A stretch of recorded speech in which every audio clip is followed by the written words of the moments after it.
my phone right now. I'm having computer issues, so making do. DYCD Barbershop Talks. Fatherhood matters. Diverse.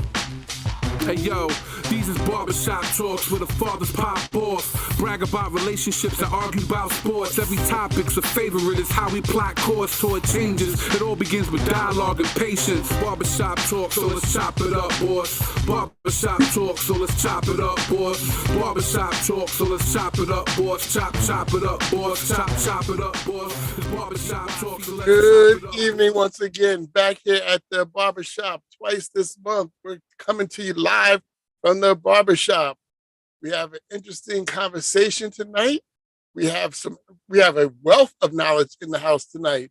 So I'm gonna welcome my two co-hosts, and we have a fourth Barbershop chair tonight from somebody else from DYCD. But hey, Mike, hey Jerry, how you doing? Good, Scott. How are you doing? How you I'm doing, hanging Jerry? in there. So so we're getting ready to talk about Asian Pacific Islander Month, which is an exciting month and a lot of things that are happening and a lot of great history that we're going to be able to share about. You have anything to talk about that, Mike or Jerry? I know, Jerry, I know you need to say hi, but how you doing, man? Brother, I'm good. I'm trying to stay cool in this hot weather. I can't say that I have a lot to talk about more than I have a lot to receive. I know you have an amazing group of panelists. I love the culture, and I'm just excited to hear what that looks like and how I can help support it. Mike, how about you? Good, feeling blessed, feeling thankful. I was chuckling over the past 10 minutes. It took me, 12 minutes to get my computer to load. But just in time when the music came on, I was like loading up, switching off from my phone to the laptop. So now I feel comfortable and set and ready. I'm virtually in the barbershop and I'm fully present. Nice. Good. So we're going to learn a lot today, and I really want people to really get, and I'm going to even tell you, you might want to get a pencil and paper and just sit down next to you, because you're going to learn some stuff today that I think is going to really surprise you about how many things we have in common with so many different cultures. You know, with all the things that are going on today in today's society, shootings that are happening and people, hating on each other. But it's amazing how much stuff we have in common. And we all we forget to stop and say, hey, brother, because we're all brothers and sisters, we're all humans, we're all brothers and sisters. Say, hey, let me learn a little bit about you. What's going on? How can I help you? And we have a special guest from DYCD who is coming into, he gets the first chair. You know, anytime anybody new from DYCD comes in, they get the first chair next to the door. You know what the door chair is, right? That's the barber. You kind of like it. But he's an outstanding colleague at the DYCD Barbershop. Hey, Anthony, how you doing? I'm doing all right, Scott. Glad to be joining you, Mike and Jerry, for this barbershop, and glad that we can collaborate again and do another barbershop this year on AAPI Heritage Month. So happy to be here with you, fellow DYC colleagues, and all the esteemed guests that we have this evening. And I agree with you, Scott. We got a lot of knowledgeable folks here this evening who are ready to share about AAPI history, community issues, and give us their perspectives on basically the state of Asian America today in 2022. So I'm happy to get the conversation going. So Anthony, why don't you go ahead and introduce your guest? Yeah, no, definitely. So I think, one thing about this year's AAPI Barbershop, when we are brainstorming about what to put together, we wanted to shine a spotlight on a lot of the community groups, the community organizations in New York City that serve the AAPI community.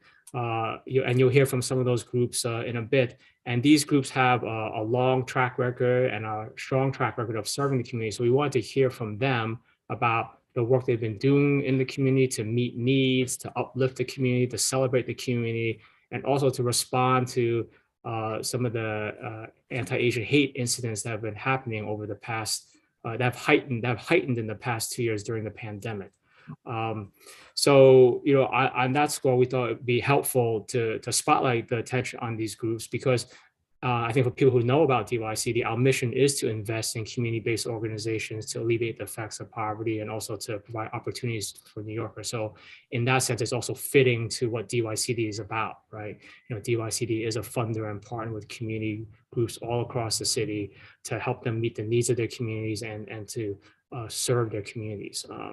So I'm very pleased and excited that we have a good representation of these groups. And also a few of these groups have gotten funded by the city council and the mayor's office, Office to Prevent Hate Crimes, to do some work in particular on anti-Asian hate and addressing bias and discrimination. So we want to hear about that work in particular too. And then we also, I will, give a full introduction of Stuart Quo, who we're very blessed to have join us, who's been a longtime civil rights leader, done a lot of work in legal services as well. And his current project is the Asian American Education Project. So we'll hear from him in a bit about his work. And I think that work is very timely right about now. But to get us started and to kick us off, my task now will be to introduce our panelists. So what I will do is I will give a quick intro to the panelists and then really just turn over to you to, introduce yourselves, about a minute or two. We got about 2 hours, so don't take up all your time right now. But, just give us a quick sense of, who you are, your organizations, and, what brings you to the barbershop this evening, and what do you hope to impart on the audience today? So I will go in alphabetical order, actually, by last name. So I will start it off with actually, this is a good friend of mine, and actually Mike Bobbitz. We've known this gentleman for a long time, and he's done a lot of great work in higher education, and he's also a good friend, and I know him well, and he's very dear to many of us. Sonny Ago, who's the Associate Vice President of Manhattan College. So Sonny, how are you doing this evening? Good, thank you, Anthony. I appreciate that. We could just do a barbershop on you and Mike alone. But that wouldn't be rated PG. So I'll be quick because I actually want to hear from the distinguished guests on the panel. I'm very excited to hear about the community-based organizations that are really advancing the cause of our community. So very briefly, I'm the Associate Vice President at Manhattan College. My sole focus is diversity, equity, inclusion. So I oversee multicultural affairs, our first-gen low-income student groups, LGBTQ, and our commuter students. And as some of you might know, commuting from home to school in the Bronx, Manhattan College is up in the Bronx, has particular challenges, especially for our underrepresented students of color, our Black and Brown students. I've been doing DEI work in higher ed for, it's 22 years now. I served as the Dean for Multicultural Affairs at Barnard College, the women's institution affiliated with Columbia University. And I actually got my feet wet in this type of work teaching Asian American studies at the University of Pennsylvania. But enough about me. I actually want to hear more from the other panelists that I know from Anthony and from Mike that they're quite distinguished, and I'm very excited to be part of this panel. Thank you. Thank you, Sonny. Next up, I want to ask Suhail Ahmed from SIA, South Asian Youth Action. He's the Director of High School and College Programs, to introduce himself. Suhail, how's it going this evening? Awesome, it's going great. I'm so excited to be here, especially in this setting.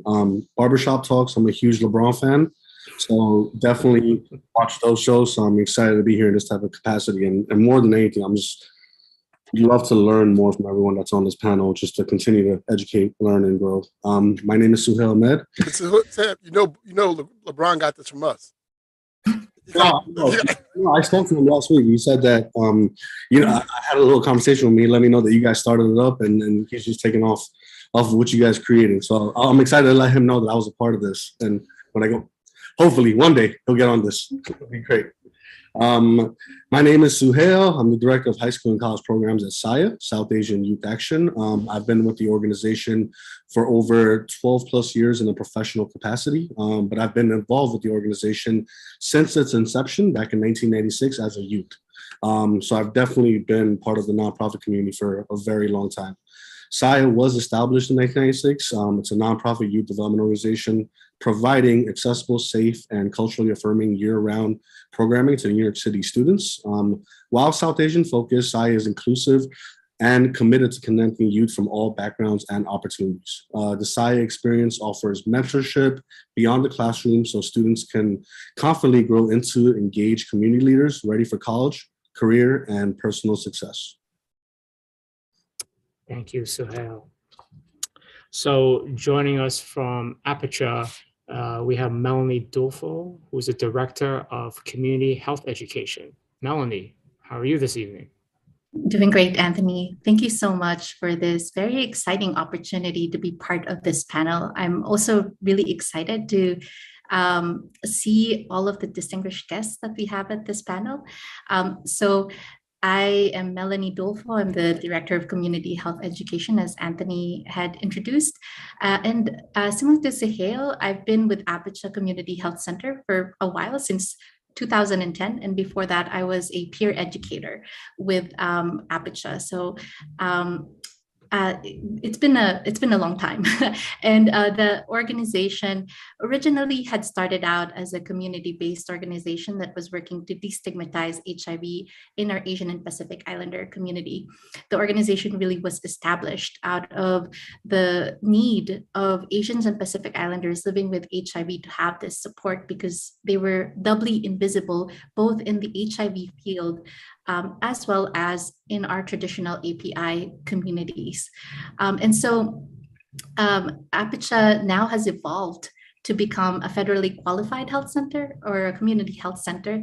And we proudly serve Asians and Pacific Islanders, Latinos, and Black African American communities. And we carry the legacy very seriously of being able to serve our LGBT communities and those living with HIV.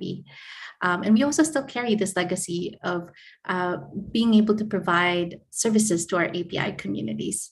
And so my work really is focused on helping build community connection in our in the community. And so examples of these is that we offer free HIV STI screening, free COVID vaccination and testing in pop-up services, as well as we have free workshops that we provide for API and LGBT youth. And we do a lot of close work with other community partners to provide health insurance enrollment and enrollment for SNAP, the cash assistance to help support obtaining groceries. So I will pause at that juncture and let our other speakers introduce themselves. Thank you so much, Melanie.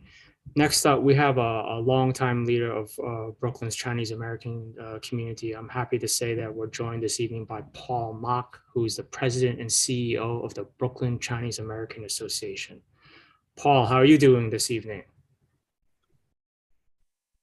First of all, I would like to thank DYCD for really organizing this and really giving us the opportunity to listen, to learn, as well as to share.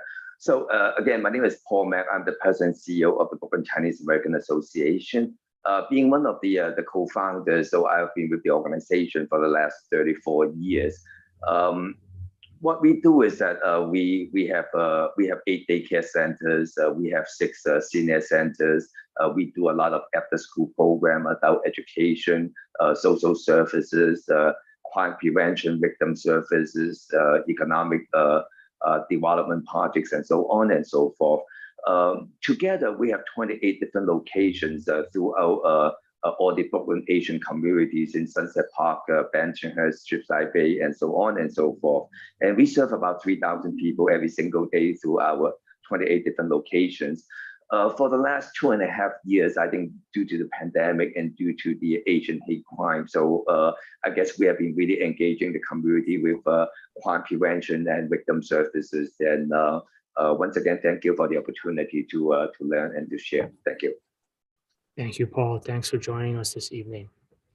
Okay, folks, we have a few more intros here. Next up, I'd like to call on Reihan Mahmood, who's with the South Asian Council for Social Services. He is their Director of Health Services. Reihan, what's going on this evening? Hi, everyone. Thank you so much, Anthony. Just look at this group you have here at the Barbershop representing the diversity of New York City. So I think like all of us represent diverse cultures. We bring along like different heritage traditions to this group. And thank you, DYCD, for organizing such like workshops. I'm the Director for Health Services at SACS, South Asian Council for Social Services. SACS was founded in 2000 to address gaps in services for the South Asian community. And and it was also like to provide resources and services under one roof. We focus on 4 key areas: healthcare access, and advocacy, senior services, food security, and civic engagement. So we'll be talking more about that. And we speak at SACS just within the API community, and then we speak 12 South Asian languages. And we also like together combine like our staff, not including the volunteers, just the staff speaks like 19 different languages, which like shows like how diverse like the communities that we serve is. So thank you so much. Thank you, Reihan. So next up, I'm very happy to see that we have someone representing Asian Americans for Equality this evening. I will have to acknowledge that I myself, I am an alum of AFI, Asian Americans for Equality. I worked at AFI from 1999 to 2003. So Emily, I don't think you and I have met directly officially, but we do share this connection of AFI. So again, glad that you're with us, Emily. Emily Rios is the Managing Director of Community Services at AFI, Asian Americans for Equality. Emily, how are you? I'm good. Thank you, Anthony. And thank you everyone for inviting me to the Barbershop. So I've been looking forward to this all day. AFI is started in the 1970s, and we are one of the largest nonprofits that develop affordable housing. We are a community development organization. And in addition to community development, we have also our Renaissance affiliate, and what they do within our organization is support businesses, small businesses, immigrant businesses, in addition to first-time home buyers. My division within AFI is community services. So out of community services, we work out of storefronts, Jackson Heights and Flushing, the Lower East Side and Chinatown. And we provide a host of social services, helping folks access services. We do housing counseling, housing advocacy, renters counseling. We also have a really robust youth program for immigrant high schoolers out in Flushing.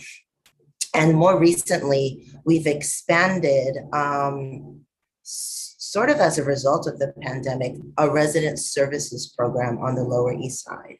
So AFI has close to 1,200 low-income units.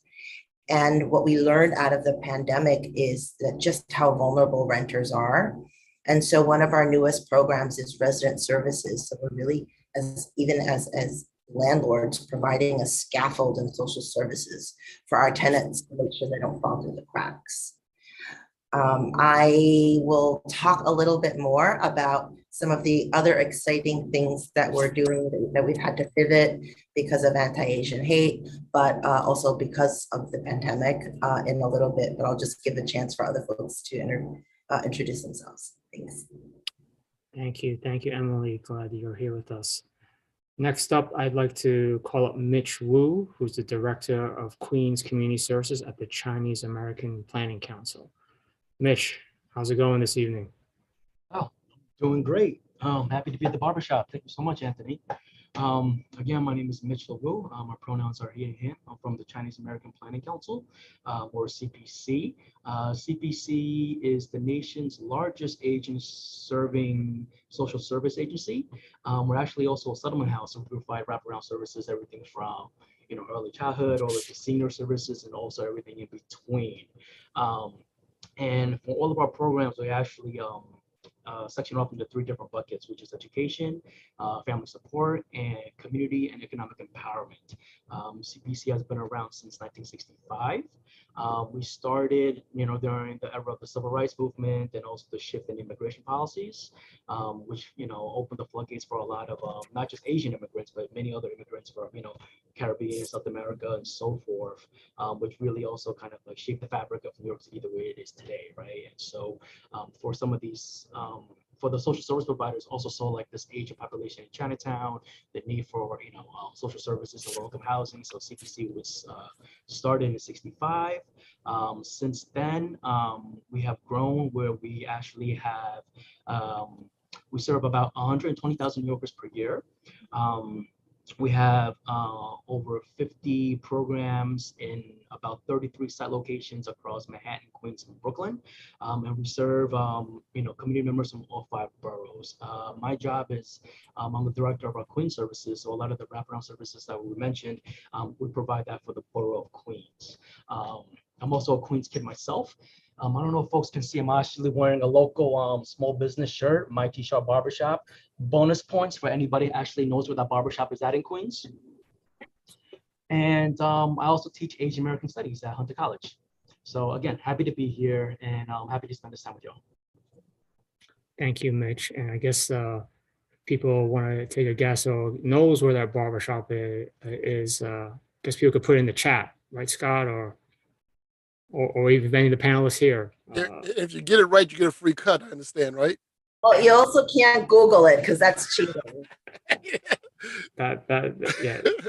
But you get a free haircut if you get on the mic and tell us real quickly. That's going to be an honor code for people, Emily, because we are virtually, so we can't exactly monitor what people are doing, but we'll take it on the honor code.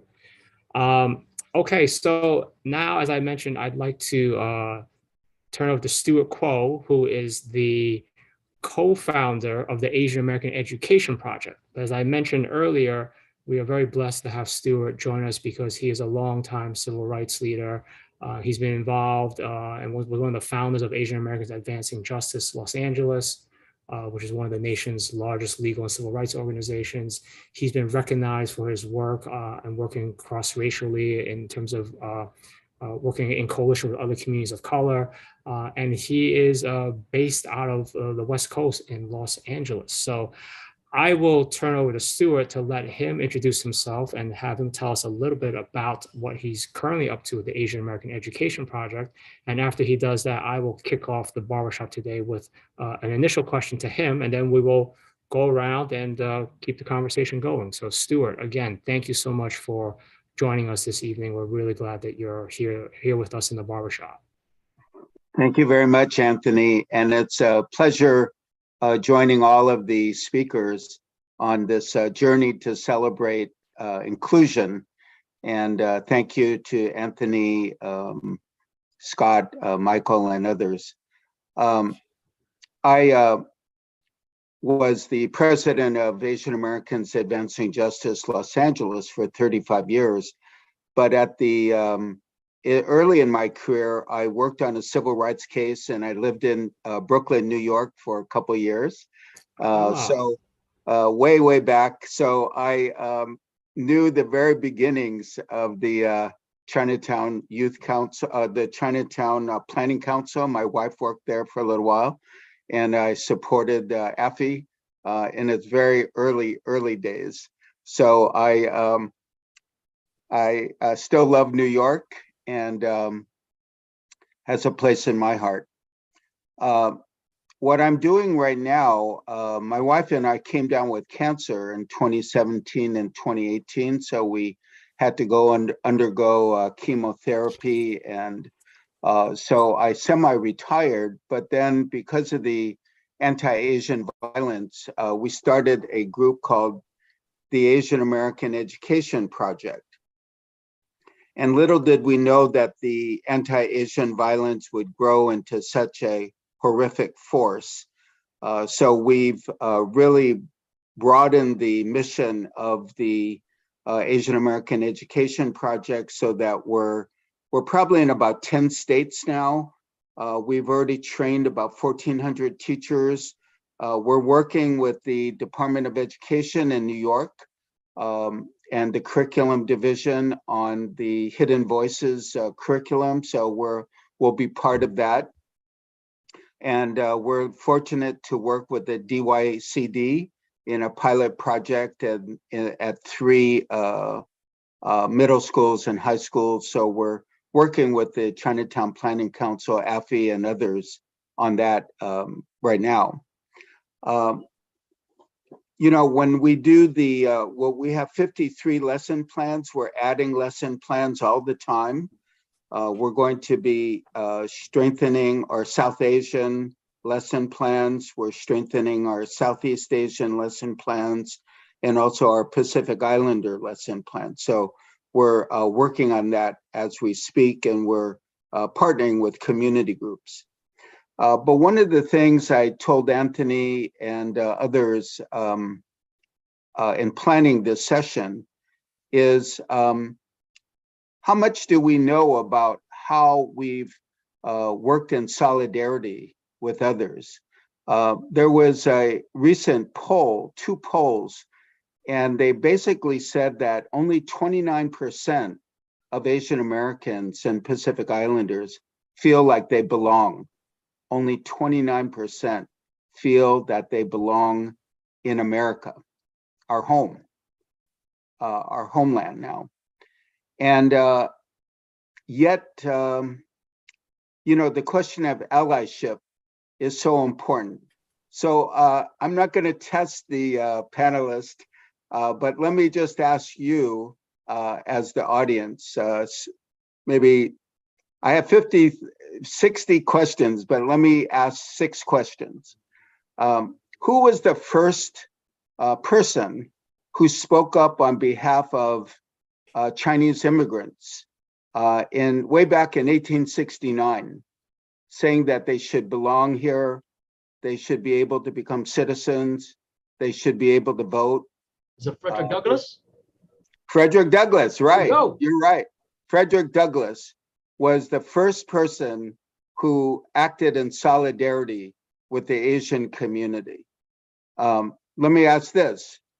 Of course, Asian Americans have gone to court, they've resisted, they've organized, but in 1942, with 120,000 Japanese Americans incarcerated, who wrote articles and who spoke up for Japanese Americans?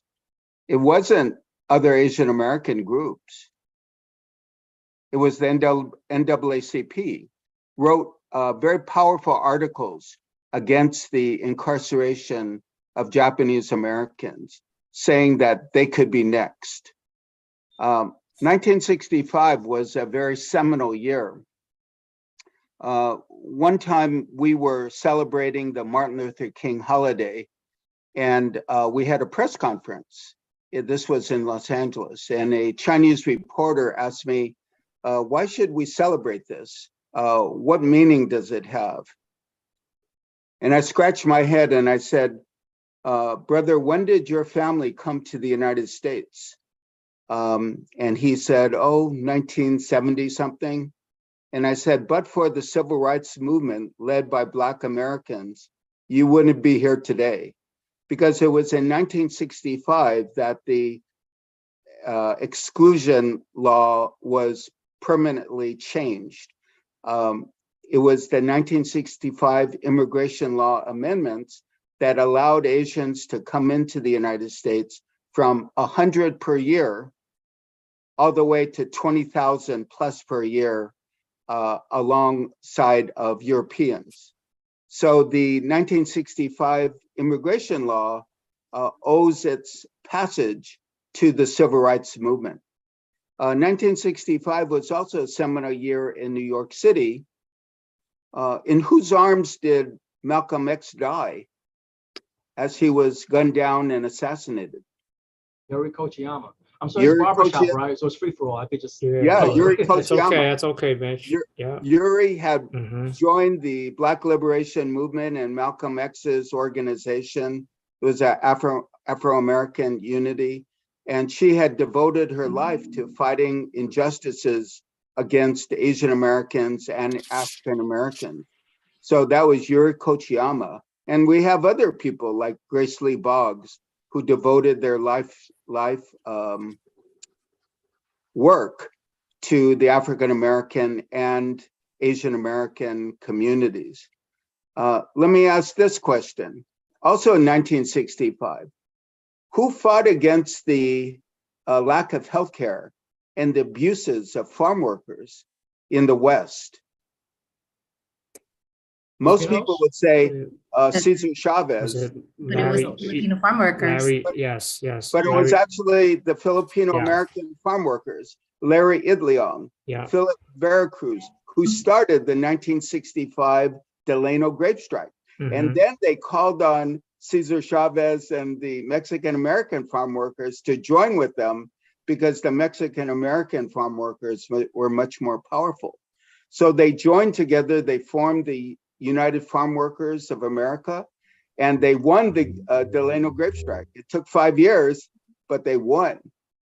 Let me ask another question about New York. In 2001, who spoke out against potential Islamophobia after the attacks on the World Trade Center? Japanese American community. Yeah, Japanese Americans. Norm Mineta, well, obviously South Asians were both speaking up, fighting against the Islamophobia, and a number were victims. We counted 500 cases against South Asians alone after 2001 across the country. So a number of people were killed, and that legacy continues to this day. But the Japanese Americans spoke up because Norm Mineta, who was in the White House at the time as a cabinet official, told then President Bush, let's not repeat what happened to Japanese Americans. Let's stand against what turned out to be Islamophobia. So we have a history of standing together. We have a history of solidarity. We are not alone.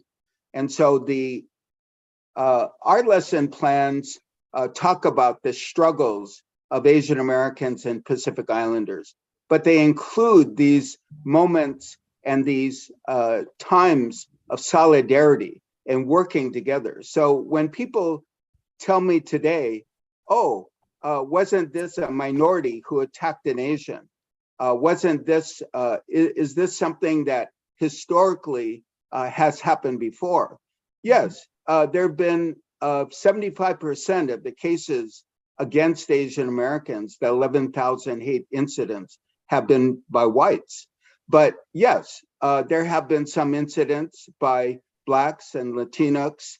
But let's look at our history, where Blacks, Latinx, Native Americans have come together to stand side by side with Asian Americans and Pacific Islanders. Let's not forget our history. And thank you, Mitch, for raising that, and Anthony for raising what you know. But this is what we're trying to infuse into the Hidden Voices curriculum for New York City.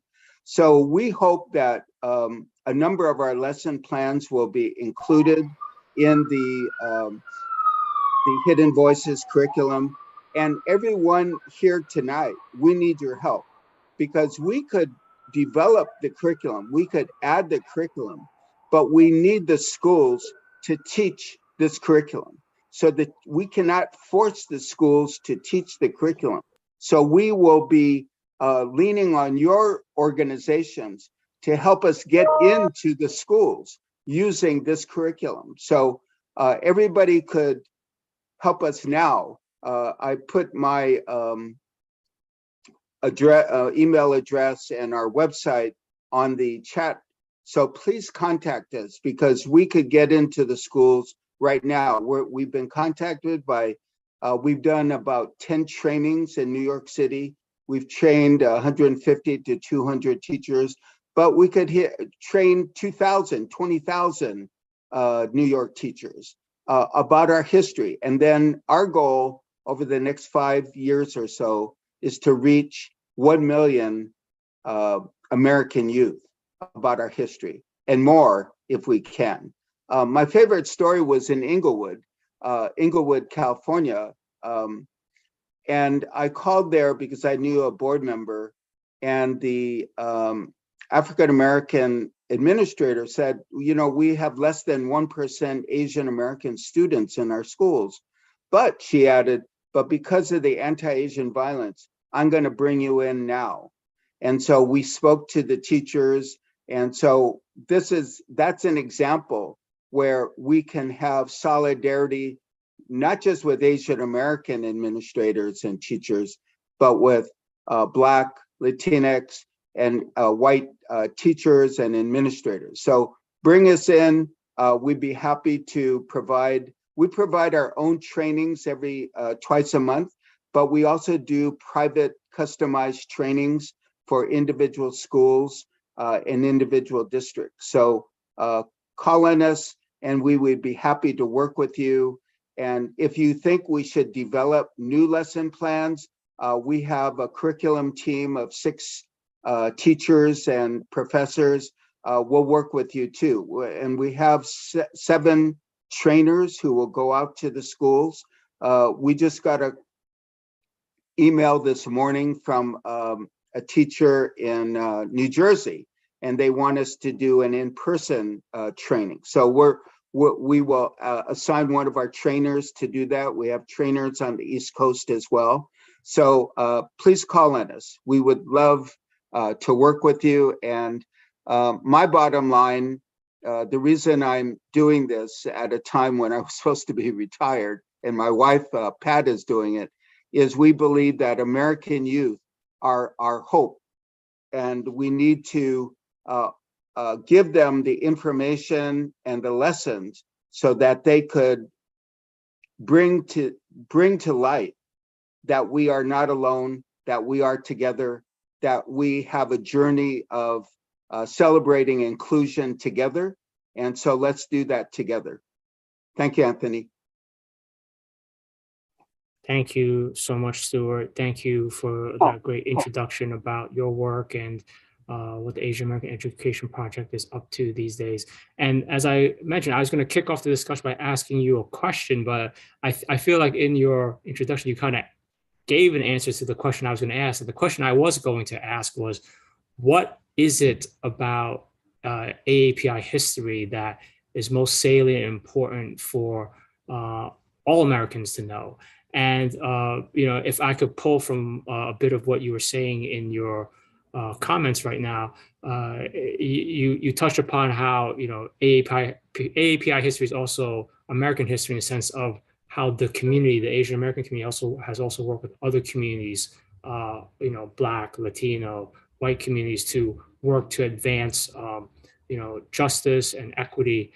And if I'm correct in what I heard you say, that to me seems like one of the key reasons why you're doing this work, and you think that the history of AAPIs needs to be more widespread and taught.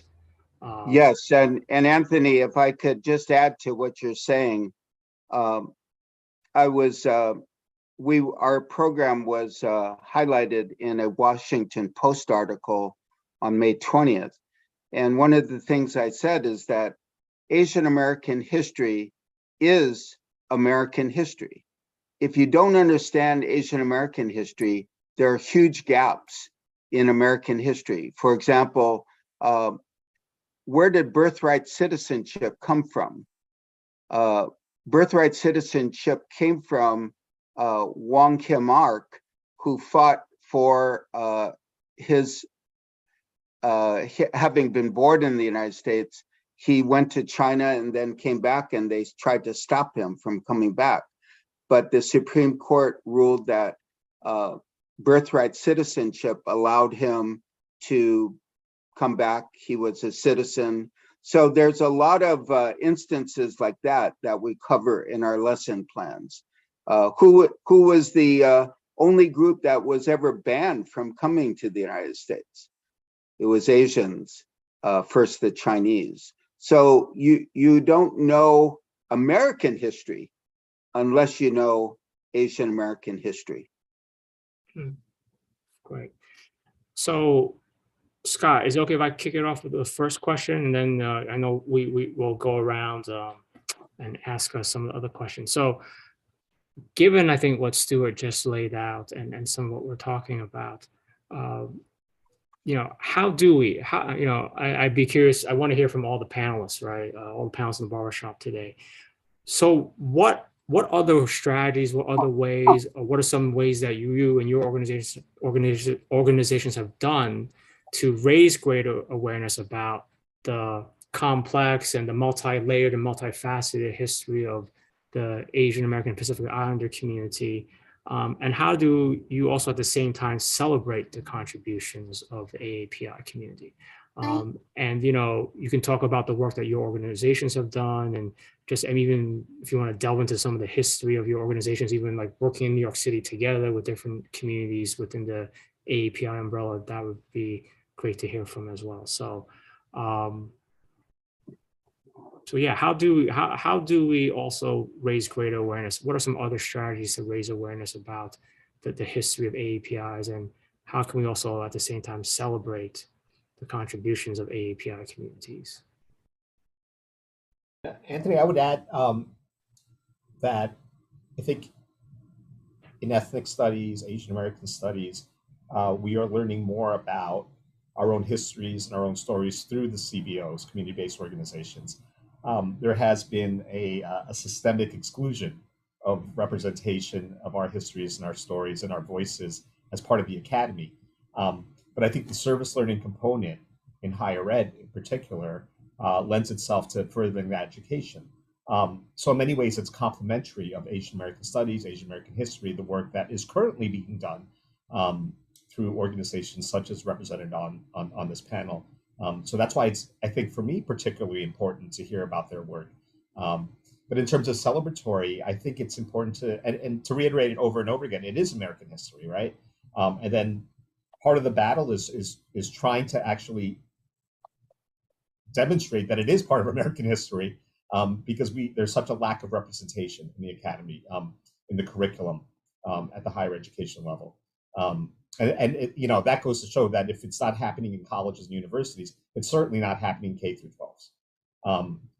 With the work of pioneers like Mr. Quo, I think that there are opportunities for inroads. And I think that if you keep on kind of tapping at the wall a little bit, that those bricks will slowly but surely start to fall down. And I know that Mr. Wu over here teaches Asian American Studies at Hunter College, and that alone is seminal in many ways because it's infiltrated the CUNY system, right? The public school system. So I think in many ways it's emerging, right? Our histories and our stories are emerging. But personally, I learned more from the work that all of you are doing, because you are current. You know what's happening in the communities. You know what causes trauma within our various populations and what the remedies are. So my answer is I'm here to listen too.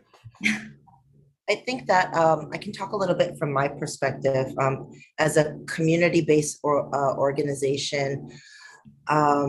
First of all, Stuart, thank you for all of that information. That was just awesome. And I will share something personal. I've never heard anyone else articulate that in 1965, that was the first, after the Exclusion Act ended, that there were only 100 people then from China allowed to immigrate. I've only heard of that from my family, because our family was one of the 100. Like, I just remember growing up knowing that information because our family lived it. They came in 1965, even before I was born, but always being told, like, that is like winning the lottery of the hundreds of thousands of applicants that our family got chosen as one of the 100. So I've never heard that articulated anywhere else besides our dinner table, right?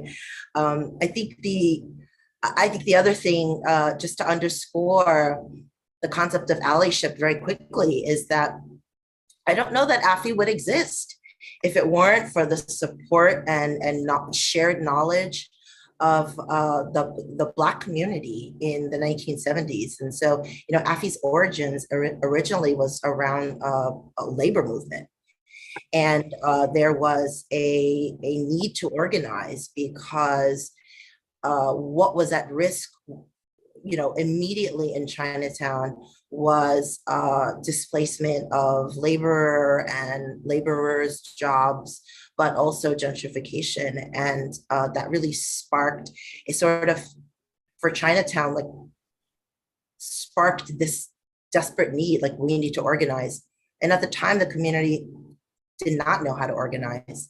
And so they leaned in on the African-American community to learn how to do this. And so that's just another more recent example of the allyship. Going back to history, the experience from my perspective is that it's alive.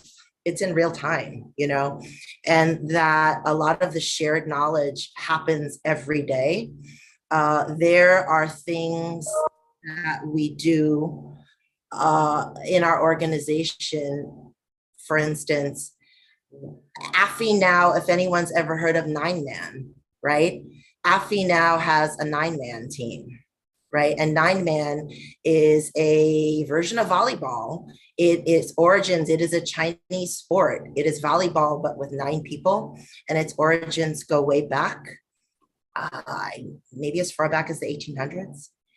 And so there are circuits of these 9-man volleyball tournaments that happen, both men and women.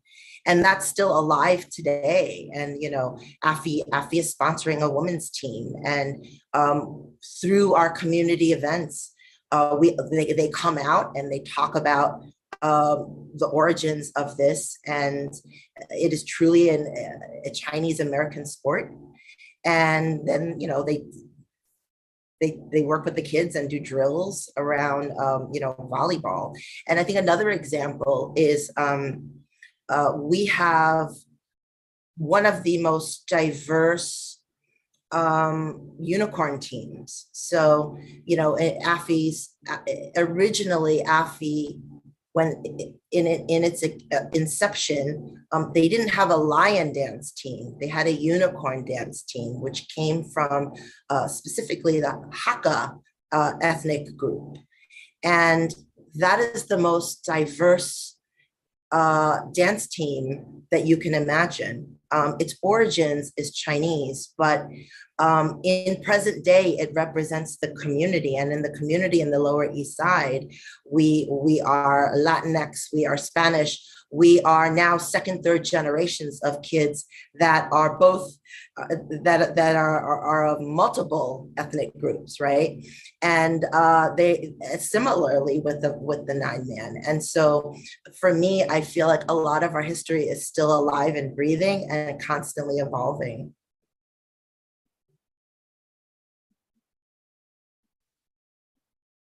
I would just like to add here, I think talking about it, Sonny and Emily just spoke about the history and everything. Thank you so much for talking about like the AAPI history and the work that AFI has done in the past, and we partnered with AFI on a lot of different things.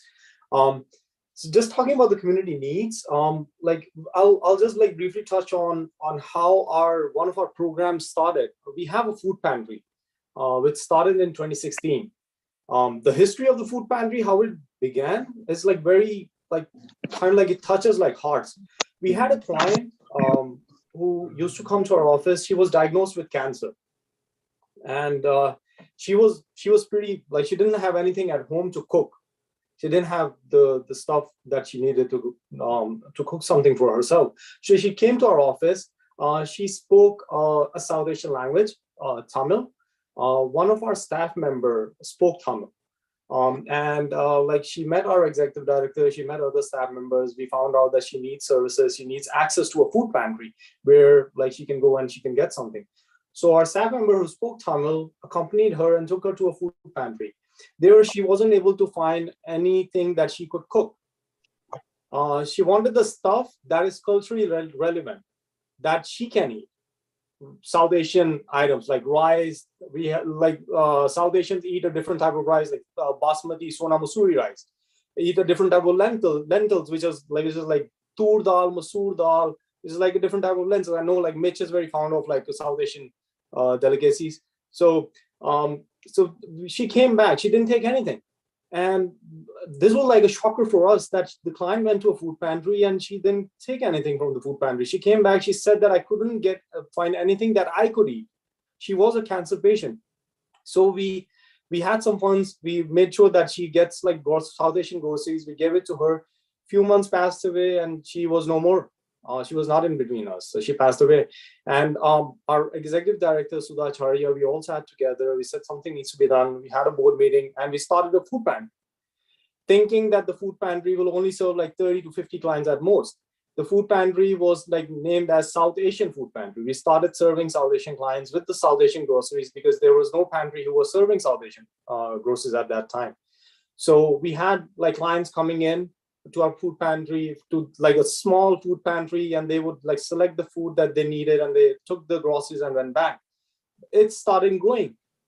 2016, we had 35 clients enrolled into the food pantry. Down the road right now, 2022, we have more than 5,000 clients coming every week to the food pantry. 50% of our clients speak Mandarin, Cantonese, Hakka, Fusionese, and other like Asian languages. And 50% of our clients are South Asians, and then like our other clients.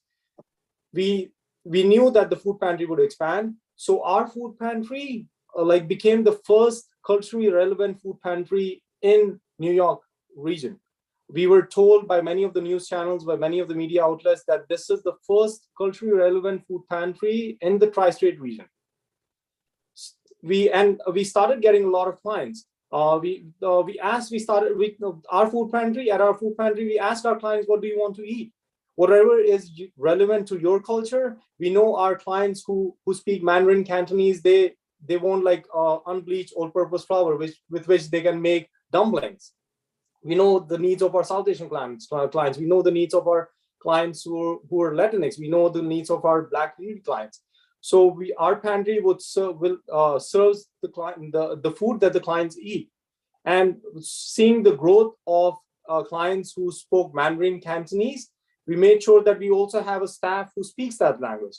Now, last year, we hired a staff member who speaks Mandarin, Cantonese, and Hakka and Malay. And not only that we provide them the food pantry services, we also make sure that they are connected to other services, because we know like we all come from that API heritage, that background, that many of us are shy in asking for services. Our communities and people, the clients, the hate crime and everything else that's going on that they see, they're shy of asking for services. We have to make sure that we have the language capacity, we have the resources, and we're able to not just provide information, but also to help them connect with services. So that's how the communities, like we know all of us, like all the community organizations that are here, CPC, AFI, like Aapis, we all like come together, make sure that our communities, whether it's like client from Queens or whether it's a client from the Bronx, they get the services and they're connected to the services they provide. And we all know each other. We are very well connected. So that's how like, I think the strategies, the awareness that is being raised throughout the community works for all of us. Thank you. I want to share, kind of piggybacking off of what Sunny said earlier, right? He said that a lot of just like understanding Asian American history and so forth, actually it's taught by the CBOs, it's coming from the CBO side. I thought that was a very interesting point, because he also mentioned like ethnic studies, Asian American studies, and those particular discourses and disciplines, they were founded and rooted in community activism, right? So it's it's very connected, you know, in that sense. Like you wouldn't have Asian American studies or Africana studies or ethnic studies or anything of that stuff, indigenous studies and so forth, without pressure from community organizing, talking about how we want to more democratize the larger institutions, you know. And I feel like for all of us at this table here, we're in the shop here, right? That work in CBOs, you know, that are immigrant, low income, you know, Asian serving, et cetera. I know, right, for us, we also feel that onus to carry that piece of that legacy. You know, not only are we also teaching our community members the historical context, right, of why we do what we do, we also teach our youth, we teach our staff, right? And at the same time, we're also advocating, you know, in every direction, right? You know, to policymakers, decision makers, other stakeholders, funders, et cetera, you name it, why we are who we are, and what we do. And I think it also ties into our daily, right? You know, you heard Emily and Reihan just mentioned, like, I think everything that we do also, right, is, you know, addressing the gaps and the issues in the community. But I will also say it's also raising awareness of who we really are organically and generally, while dispelling stereotypes on our community, you know, because our community, you know, as Stuart mentioned earlier, where either has been kind of like rendered invisible, but then we also know if there are any representation is kind of manifested in different ways, right? It's stereotypical, you know, and so forth. But it's not really our general representation. So I think our work, right, when we come to the table, well, when we do our daily grind and why we do what we do when we serve the community, really exemplifies all those type of things. And so that's my way of trying to answer your question, Anthony, earlier, but like, you know, what we do each day to kind of like, you know, show, you know, who we are and, you know, the importance of Asian Americanness and so forth. And, you know, I think, you know, that's why we do what we do. I think, you know, it goes down to the core of what we do, right? And kind of the actions we take each day. And I think, you know, many of us, you know, take that in, we own that, and we exhibit that. Yeah, thank you so much, Mitch. I'm really grateful for hearing everyone's perspectives, because I really see the ties that sort of bind us together. You know, really speaks to the theme that Stuart kind of started. You know, there's so many things that I wish I could touch on, but I wanted to sort of share a story, something that comes from a speech of our Chief Executive Officer, Therese Rodriguez, you know, that touches on this theme about being, you know, Stuart had said only 29% of APIs feel like they belong. You know, the sense of otherness that we as a community experience, no matter from which API group you're from or from which South Asian group you're from. So in the 1980s, Asian and Native American Indian civil rights and gay rights activists had called the government's attention to those dying of HIV and AIDS in their communities. And these activists needed resources to confront homophobia and HIV stigma, but AIDS surveillance data had lumped Asians and Native Americans in the category other. And so these activists went to Washington to meet with officials of the HHS, Health and Human Services, and the CDC. And given their particular traumatic histories, you know, without political influence and representation, they were filled with hopeful skepticism. But instead, in a surprising turn of events, Directors Gary Noble, then of CDC, and James O. Mason, then the Assistant Secretary of HHS, called off other meetings for the day and moved the bureaucracy to add 2 columns to the census count, one of ANPIs and another for Native American Indians. And at that historic moment, activists made a moving pact to speak for each other whenever one is not in the room or at the table. And these sympathetic bureaucrats may well have changed the course of the epidemic in our communities. So, you know, right now we are faced with the barrier where the coalition had to threaten the New York State Department of Health with a discriminatory lawsuit in order to be included in the category minority, now called communities of color. And although other has been replaced by API, the sense of inclusion remains extremely tenuous. So, you know, when in communities of color, APIs or Native Americans are considered insignificant, we still have to queue up to a microphone and demand that epidemiologists produce charts that show the impact of HIV on small populations.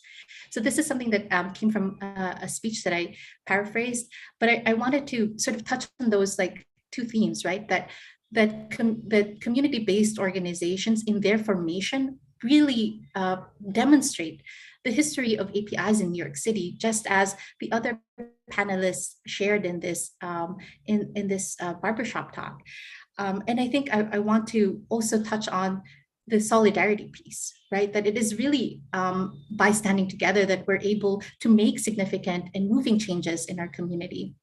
You know, I think something that I thought about as we're answering these questions is that Aapis now is a community health center, a clinic. And now, while our mission has evolved to really improving the health of our communities and being able to see how much being able to provide and increase the access of our communities to comprehensive primary care and preventive health services, I think that our work really would not be possible without the network and the communities that we are making. So for us in our day-to-day work now, you know, we are opening up a new clinic in Jackson Heights, really like the heart of, you know, many API communities where, you know, it's been a medical desert. This community has just been through COVID, has been the epicenter of the epicenter. And, you know, we find that now in this exciting moment, we have all of these partnerships that are have come to fruition. You know, we have a partnership with Aapis that we're conducting. We've been really reaching out to our other community partners to see how can we make sure that rolling out COVID, everyone is a part of the vaccination effort. So I think just thinking about these, you know, conversations is really both illuminating and exciting at the same time. Hi all. Just wanted to add, definitely agree and appreciate everything everyone is saying. But I did want to shout out the barbershop, right? Like we're kind of doing the work right now. We're raising awareness about a complicated history, and then we're celebrating in our conversations, and that's huge. Like the amount that I've learned in the past like 40 minutes just amongst you guys is extremely inspirational. And then this is a conversation I'm going to take back to my organization and have that conversation with them, and then our youth will have that conversation with their parents and their friends. And that's how this thing works, right? We all get together, we have these really big conversations. Specifically, I think that in my personal experience, CBOs have done a lot of that work, but how can we get everyone else on board to continue to raise awareness and celebrate? This has been really amazing and really eye-opening. And I think that there's so many everyone here has named multiple different ways to celebrate and continue to grow contributions for the API community. But the first step is having this conversation. Like I feel comfortable now because I got to know you guys and I had this conversation, and you explained to me your experiences and what your orgs have done. And that means a lot to me. And I definitely want to name that. And I won't go too much so we can get into other conversation, but I do appreciate this space, especially a safe space to have this conversation. Anthony, I just want to quickly point out that I echo with everyone that the Asian community is really a complicated situation. So therefore, I think it's very important that we really encourage the community to really talk about their concerns. And being that there are a lot of documented, undocumented, and people working long hours and things of that nature. So what we have been doing is that instead of really having the Asian population to really go out of their way to attend meetings with the NYPD and so on and so forth. So for the last many years, we actually bring them into our community so that the local precincts, they will come in on a regularly basis, on a monthly basis, to really have the captain to listen to the concern of the Asian communities, and the same thing with the local community boards and so on and so forth. So I think really having the community to really engage with the larger community, I think is the very, very first step to really having a stronger partnership with the overall community. For example, we have been really doing the New Year celebration parade for the last 30 some what years. And every year, from day one, we really partner with the local organization. So this way, we are really celebrating the overall culture with everybody else within the community. The same thing that around the New Year, we do line dance in the local public libraries, in the public schools, to really bring the awareness of the Asian culture to the outside world. So I think it's little by little that hoping that we develop a stronger relationship with a larger community. Thank you. Yeah, no, I mean, thank you everyone for your answers to this question. And I think you all summed it up really well, right? And I really like what Suhail just said. We're making history right now too, right? And that the work of the CBOs, every day history is being written in terms of the services you provide, how you engage with the community, how you help the newer immigrant members of all the respective Asian ethnic communities, navigate New York City, navigate government, right? How we work in coalition amongst each other within the AAPI community and outside of the AAPI community with other racial groups, right? And, I think, Sonny, this is why we love having you on these panels, because you give this perspective that, yeah, I think when we talk about AAPI history, right, it's not just about, what's happened in the past and these like big seminal moments, right? But it's also, there's a lot of history to be learned just in terms of how community groups have served this community and what they've done to build institutions and build institutions in a way to uplift their communities, to strengthen their communities. And that is a story I don't think is told often enough within the AAPI community. And frankly, many other communities in New York City. I think one thing that makes New York City very fortunate is that there are a lot of strong neighborhood-based organizations, community-based organizations in practically every neighborhood in New York City. And that, I think, is really one of the strengths that New York City has. I think that's also an opportunity, right? When we talk about working in solidarity with each other, coming together, trying to work on these issues of diversity, equity, inclusion, and how do we move our society forward, that's a real asset that we have in New York City. So I think that's a real strength that we have. But I know Scott's got some questions and Jerry's got some questions for the panel. So I'll let them ask some of the questions we have on tap as well. Well, you definitely know I always have some questions, and it's very interesting that how much work we have to do internally in our own culture to getting things done, which is very important. But as we know, America is changing. The color of America is changing quickly. But now how do we, people of color, start mending these fences and start bringing, even though we're doing our own work, we have to be able to do outside work. So I don't know if there's anyone in the panel who's thought about that or has maybe a way to look at it or start moving in a direction. But how do we do this simultaneously? That we're, because America in the next couple of years is not going to be what it used to be. And I know a lot of people are scared and frightened about that. We don't want people to be scared and frightened about that. We want people to work in a collective. So does anybody have a suggestion or a thought?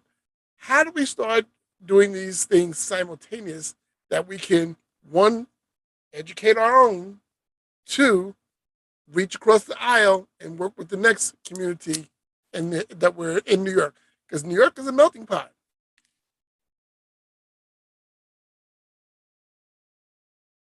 Any takers? Y'all ready? You ready for the answer? Yes, I'm ready. I mean, I think what we're doing now is good. I think having that dialogue is key, but I think that dialogue has to be honest, right? We got to be honest with ourselves of what that really means. If you really want to break bread or stick your hand out across the table or build bridges, whatever that may be, right?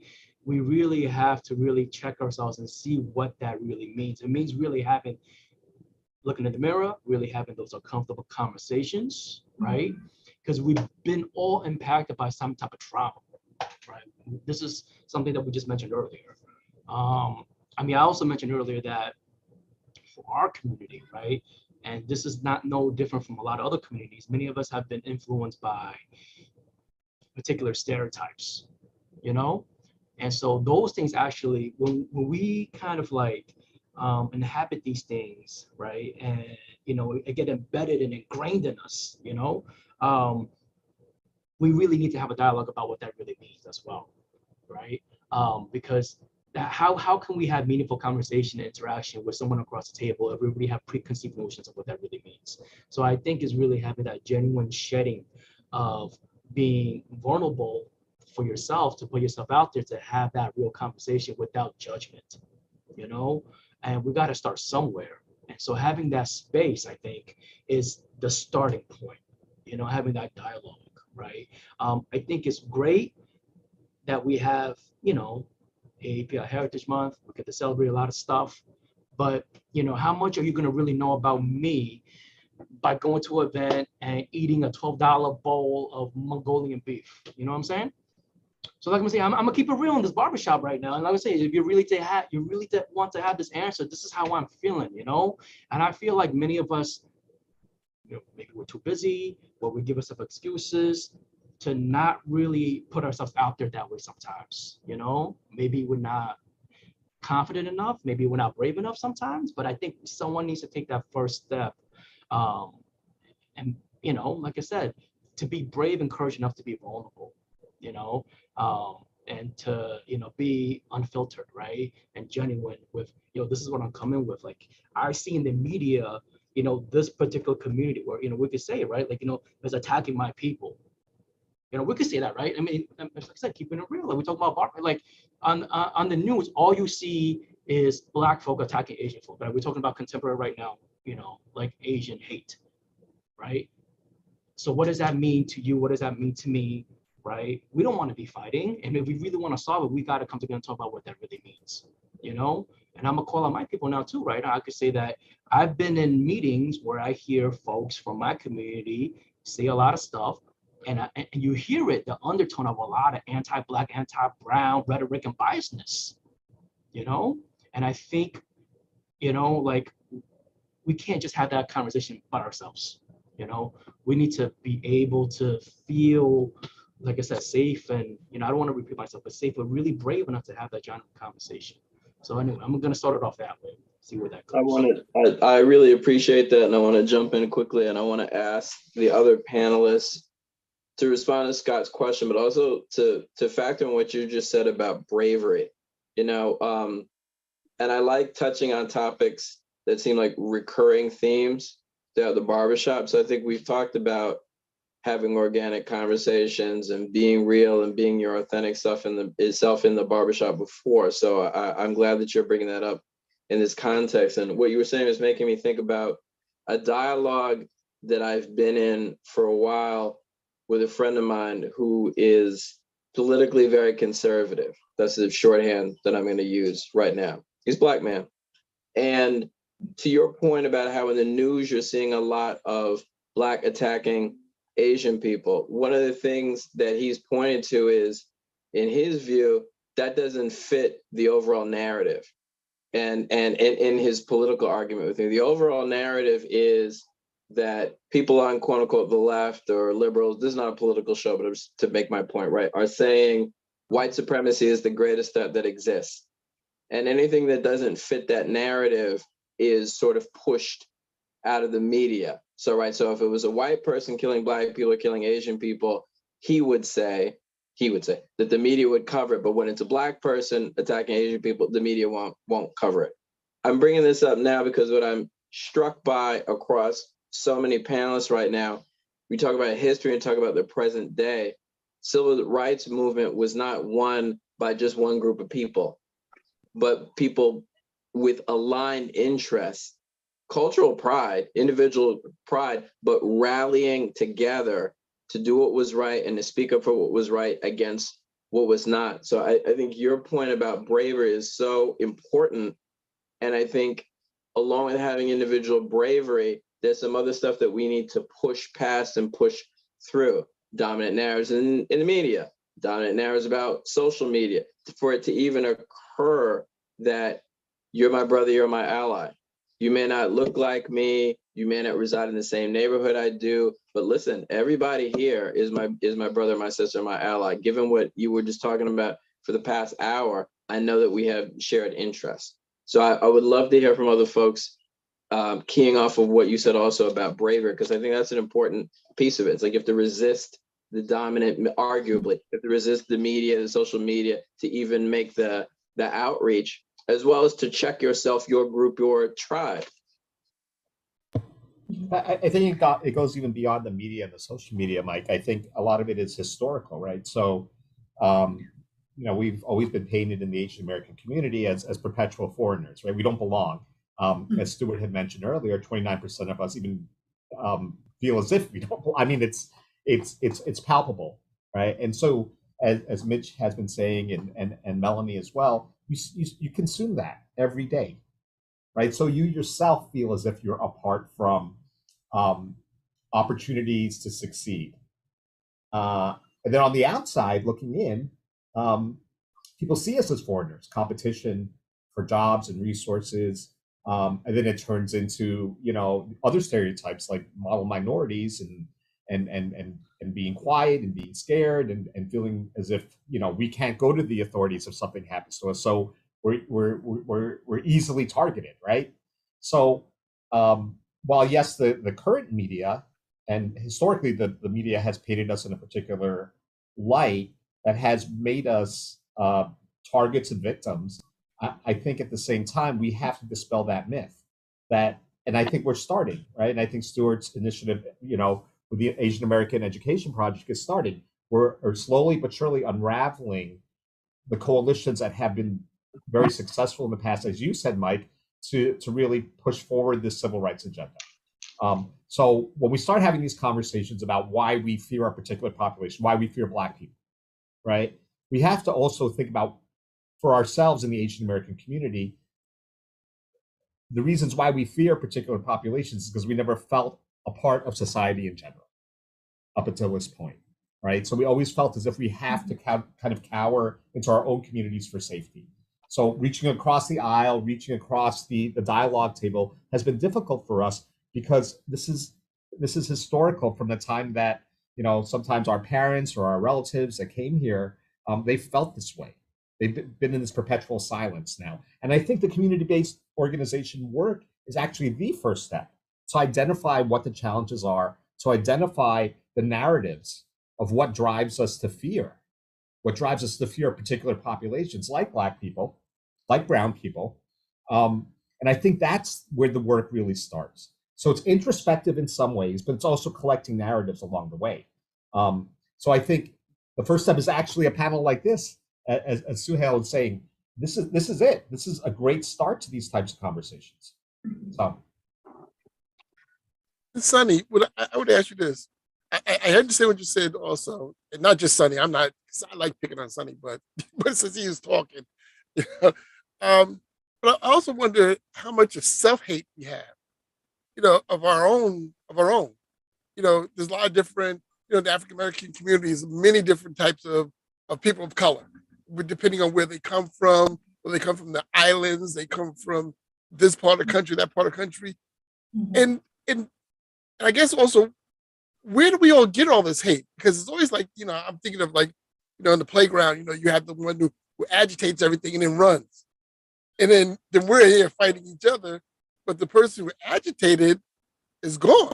And they're sitting on the sideline, like laughing at us at times. But I also think we have to deal, I want to start, like I said before, we started with our own internal disliking of our own culture. Because we have a lot of different dialects, a lot of different cultures, a lot of things that we do. And we sometimes internally hate on each other. I personally think the agitator is systemic, right? It's part of the system. The exclusionary act, the exclusion acts along the way, how we're portrayed in the media, I think it's all systemic. But people can correct me if I'm wrong, because it's very real. When you walk out there, it's very real, right? When 9/11 happened, even people in the Asian American community is like, whoa, at least it's not my community, right? So, I mean, what does that say about what we buy into, right? We so very much want to be part of something that doesn't target us, right? So even within our own community, if there's a particular ethnic group or a particular nationality that's being targeted, sometimes we're like, at least it's not us. And I think part of it is that. Part of it is survival of the fittest in many ways. Is it okay if I jump in?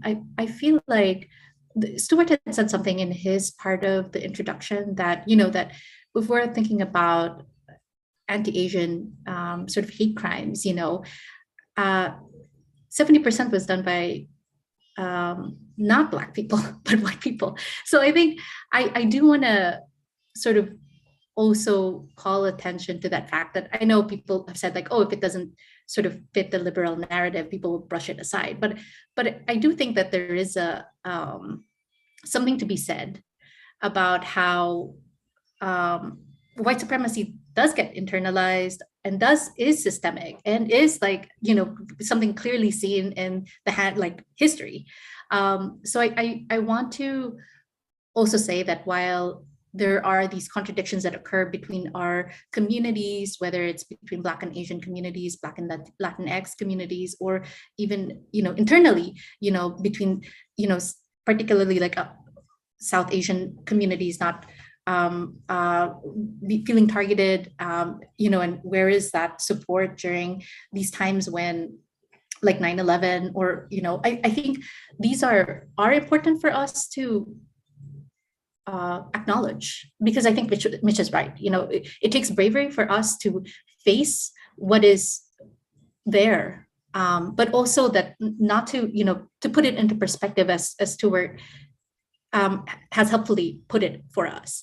And I think that this is particularly important for us to highlight, I think, in Asian American History Month, is that, we are, for instance, as a healthcare provider, I think Aapis is really conscious about how do we make sure that we are not re-traumatizing our communities. How can we make sure that no matter, our particular organization, I want to say even 20% are across each community of color, 20% API, 20% Latinx, and 20% Black are part of our patient population. And so for us, it really behooves us, to be able to think about cultural humility, right? It is not, while it is impossible for us to start out knowing everything about everyone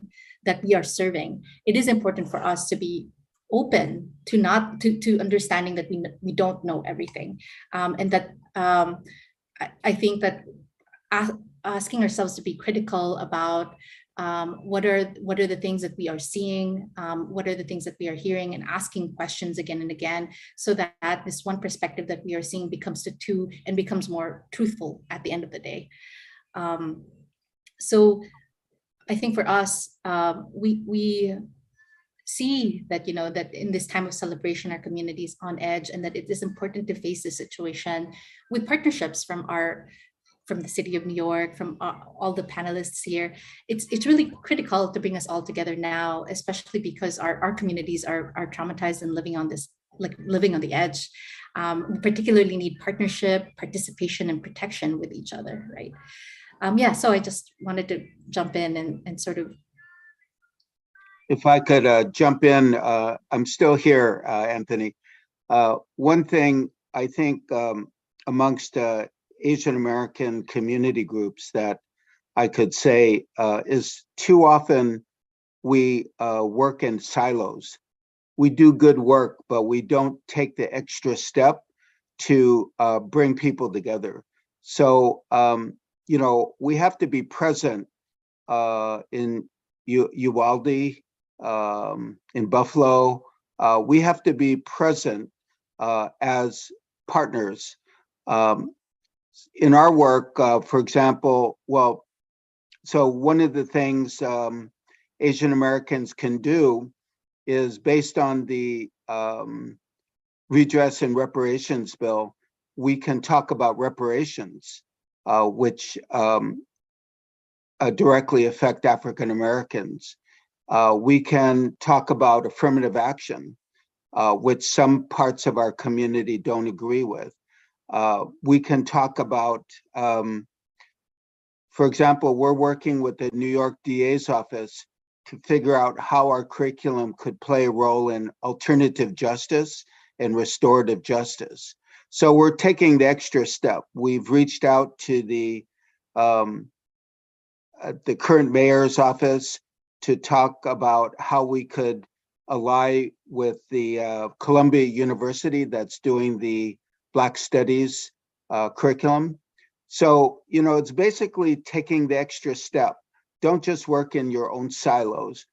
Take the extra step to reach out, to unite with other communities, support other communities. Sometimes their issues are not a majority of our issues, but they're still very important issues to that community. We need to reach out.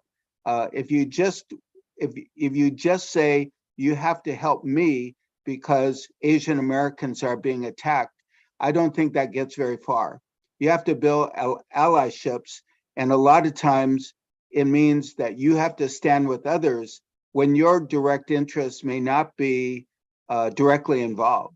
You know, so you have to look further ahead in terms of how to build solidarity. I just want to quickly point out that as Asian Americans, we do have some disadvantages. For example, no matter 100 years from now, we still look the same. So we still look like a foreigner. So that is one thing that is really to our disadvantage, you know, compared with other European where their first generation, you know, people would not ask them whether you speak English or not. Another thing, I guess, looking internally, yes, while we need to be connected with the outside world, we need to make sure that we do our own part within our community. For example, maybe 10, 15 years ago, when there were less Asian American population, I think most of the Asian families, they tend to be wanting to be more Americanized. But within the last couple of years, that's more and more Asian immigrants that are coming into the city. They all feel like that they do not have to learn the language, and they don't need to engage with the outside world. They could just live within their own bubbles. And sometimes I think that that is making our communication skills a lot less effective. So hoping that within the Asian community, we're able to really making sure that the newcomers are really able to really learn the American society and to become a contributing member, you know, once they settle down. Hey, I just wanted to add, definitely a vast amount of information and experiences. And I think that after listening to everyone, I think we provide, you know, safe spaces for real, unfiltered conversations in multiple different ways. I think we obviously started to have those conversations amongst ourselves, specifically in the communities that we work in. Secondly, we continue to have these type of conversations as a whole AAPI community. And third, I think we have those conversations with communities that don't agree with us or understand us. But in order for us to have those type of conversations, we need to understand what we're saying for our specific community, what we're saying as an AAPI community, and then bring those conversations back to a space with individuals who don't really agree or have a different perspective. And then there'll be a way where we've done the work. We've sat there, we've looked at ourselves, we've looked at people that we associate ourselves with, and lastly, now we'll have an opportunity to create a dialogue with individuals that don't necessarily agree with our same views.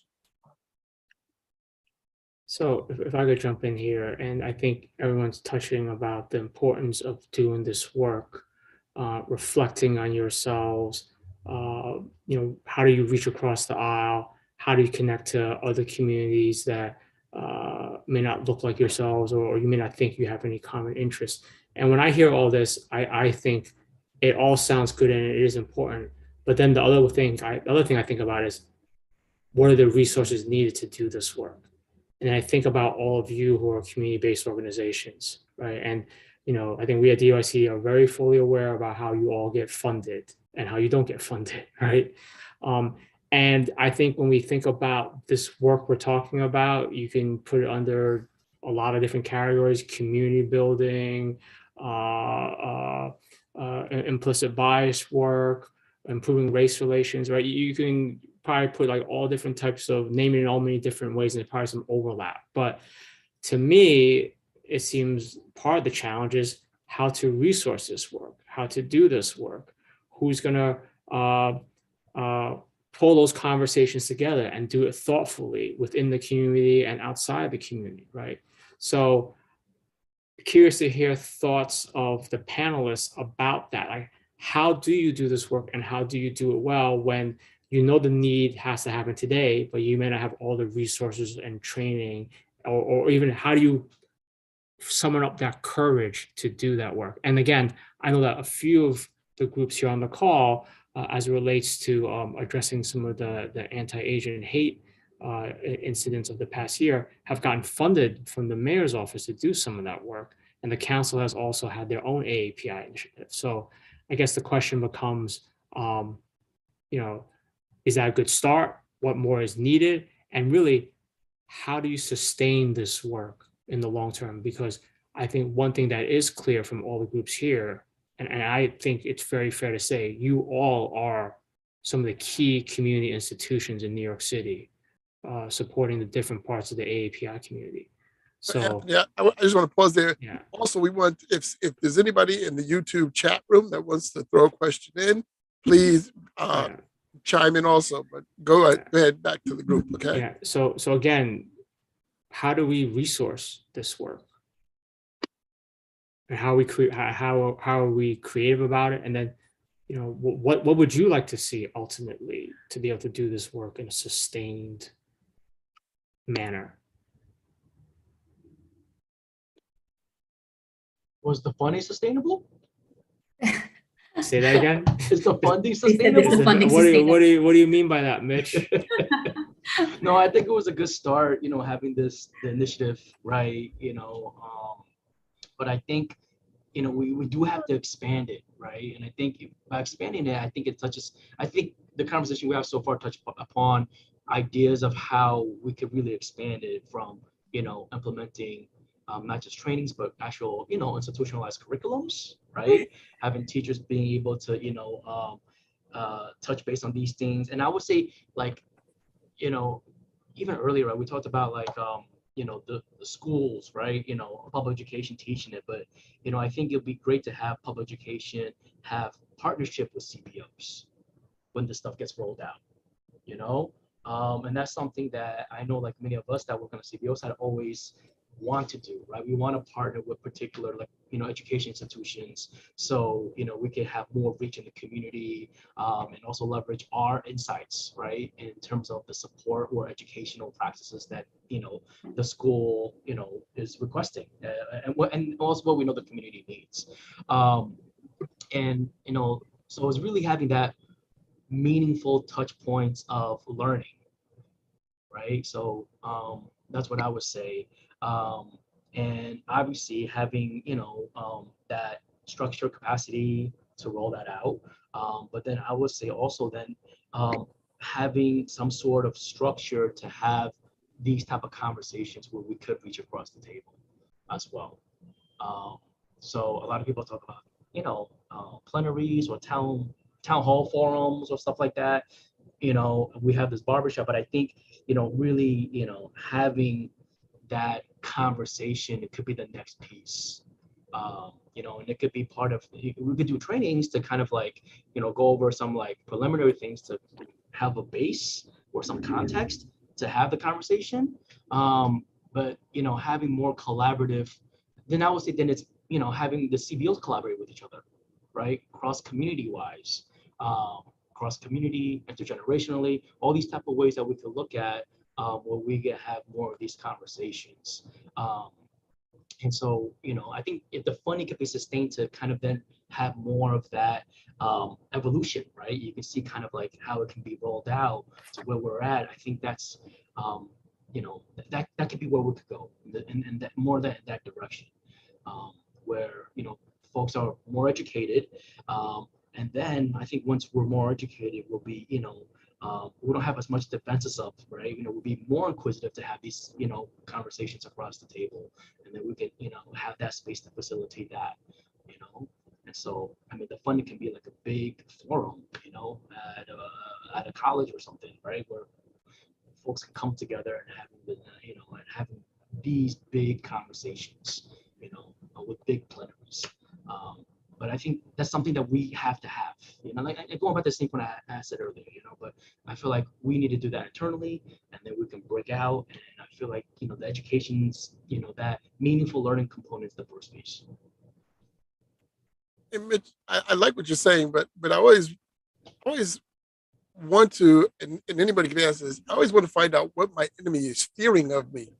If I can help them not be afraid of me, then maybe we can really start the dialogue. If it seems like everything is about we're afraid of each other, or we're scared, or I feel you're taking something away from me, which you may not even want anyway. But I think if we can figure out what is that fear of me that I can help soften or discard from you, so that you understand that that's not what I want. I want to be a human like you. I want to be loved. I want to be friendly. I want to have a peaceful life. I want to have a beautiful community. But what is it that you're afraid of that I may take away? I always think back to South Africa when they were saying apartheid, and people were afraid, like, oh, you're going to treat us like we treated you. Well, who told you I was going to do that? Does that make sense, anybody? But I always wondered, like, what is it that you're scared of that you think that I want of you? I think I can speak a little bit to that, just with my experiences. I grew up mainly around Black, Brown, Latinx, very diverse community. I'm from Elmhurst, grew up in Elmhurst, from Queens. And I've always felt very comfortable around other races, but I can tell you that I felt that way because I was also very confident growing up. And I put myself in situations where I was around different races. I played on the basketball team, I played on the football team, I played on the baseball team. These gave me opportunities to be around other people. So I didn't have that same experience as others, but I can tell you in the same breath, when you're talking about what makes you scared of them, in Elmhurst, you can go to school with multiple different races, and then walk outside down the block and get jumped by that same race. Like it's something that's happened throughout my life that I've seen. It hasn't happened to me directly, but it's happened to students I've worked with. It's happened with friends of mine. Like there's been friends that I've had who are of different races who I have perfectly great relationships with, but friends that I have who are South Asian have gotten jumped down the block or in the cafeteria in school, and that's where it gets really complicated and tricky, because I know those kids are like, I'm shook, I'm scared of like going around a Black person or a Latinx person, and I'm like, why do you feel that way? Because I've never had these types of experiences, and they'll tell me, I don't know why this is happening, but literally, like, if I'm on the basketball court, I'm getting kicked off the basketball court. If I'm going down the block to get something to eat, then I'm getting cut online. So this is like being built in school culture, I feel like, in different moments. And I don't know what the answers are, because I'm still trying to figure out how I can support, because that's not something that I represent. But it's just, I just wanted to add that to the conversation, because you're asking like what makes people scared. And I think that it's their experiences. Their experiences growing up is in a certain situation kind of gives them like, oh no, I actually don't feel comfortable, in this situation. And not that I have the answer, but I would tell you those same people who are doing that bullying, it's probably because something that they're scared of, that they believe that that person is taking away from them, which they may not be taking away anything from. That's why it goes back to, what do you think that I'm taking from you, or you're not getting, because I'm just here in my skin. I think that's where it goes back to, and what I do know as an athlete, it's totally different when you have a lot of commonality, that camaraderie on the field or on the court, whatever. It changes a lot of dynamic. Maybe we have to bring some of that dynamic of being I'll just say a human being or a teammate, that you can bring out of the sports world, but into the world, that we can have that commonality. Or that goal to work toward. I like that. You're making me think of what Sonny was saying before about survival of the fittest. just a mentality like, there's only so much to go around. So, if I don't cut you in the lunch line, what's going to happen to me on the lunch line? So we got to figure out how to get out of that box. Mm-hmm. I think like there's a lot of like misinformation. The rhetoric built around Asians, especially during the pandemic, we have seen that how the virus was named after Asians. Like I will name that. So it came from the top. It didn't like come from within the community. So the misinformation spread through social media, especially through WhatsApp and then other like social apps. So that just like I think like plays a major role. What we as CBOs can do, like I think outreach, education, talking to the communities in the languages that they speak, introducing our culture at various different points, that I think will make a difference. That, and also like the pandemic, where it has had a darker side, we also saw that communities from across the board, whether they were like Asians or whether they were non-Asians, whether they were Hispanic, Latinx or Black, everyone came together. Yeah. Like South Asians or Asians were going out and putting bags outside Hispanic community members. Hispanic like organizations, they were coming together and making sure that communities who are South Asians have access to vaccines. So like they have access to other various facilities during the COVID-19 pandemic. So we have an example that like we all came together, whether it was like an Asian organization or whether it was like a non-Asian organization. We came together. We made sure that no matter what background the communities come from, they get the services and they have all the resources, both financially. DYCD came in, all the city agencies came in, financial support, moral support, and then other resources. Everything was out there. So I think maybe we'll have to just like make sure that initiative that we took during the pandemic becomes a policy. It's not just like it was done, okay, the pandemic is gone, now you go your way, I'll go my way. So we have to make sure that thing continues, where all the communities come together, our schools get the education about what Asian heritage is, and then our communities, where our seniors are scared of going out and getting and asking for services, or going out and like, for example, an Asian client will be scared or is concerned going out in an organization which works primarily with a different community. We have to get that fear. We have to take care of that fear. We have to make sure we address that issue, because we speak the language. You should tell them that you will get access to services, even if you go to an organization which is there in your community. You don't have to come all the way from Staten Island to to another part of New York City to get services. The services will be available for you. So that kind of thing, I think we'll all have to, again, like make sure that we all come together. But you said something. I think that part of what Scott and Mike were talking about, you have to talk it out, as Mitch was saying. You have to talk it out. When you have fear, talk it out. Find allies, either amongst your own community or other communities. You have to talk it out. One of the things about white supremacy that you know very well, it's not just that whites would attack minorities. Whites would also divide up communities of color to attack each other. That happened in the Black community, where different kinds of people who were enslaved were pitted against each other. So white supremacy works to divide people who could be united. So we have to remember that. We had one case just last year where a non-Asian student was staying away from school. And the administration called her and they said, well, why are you staying away from school?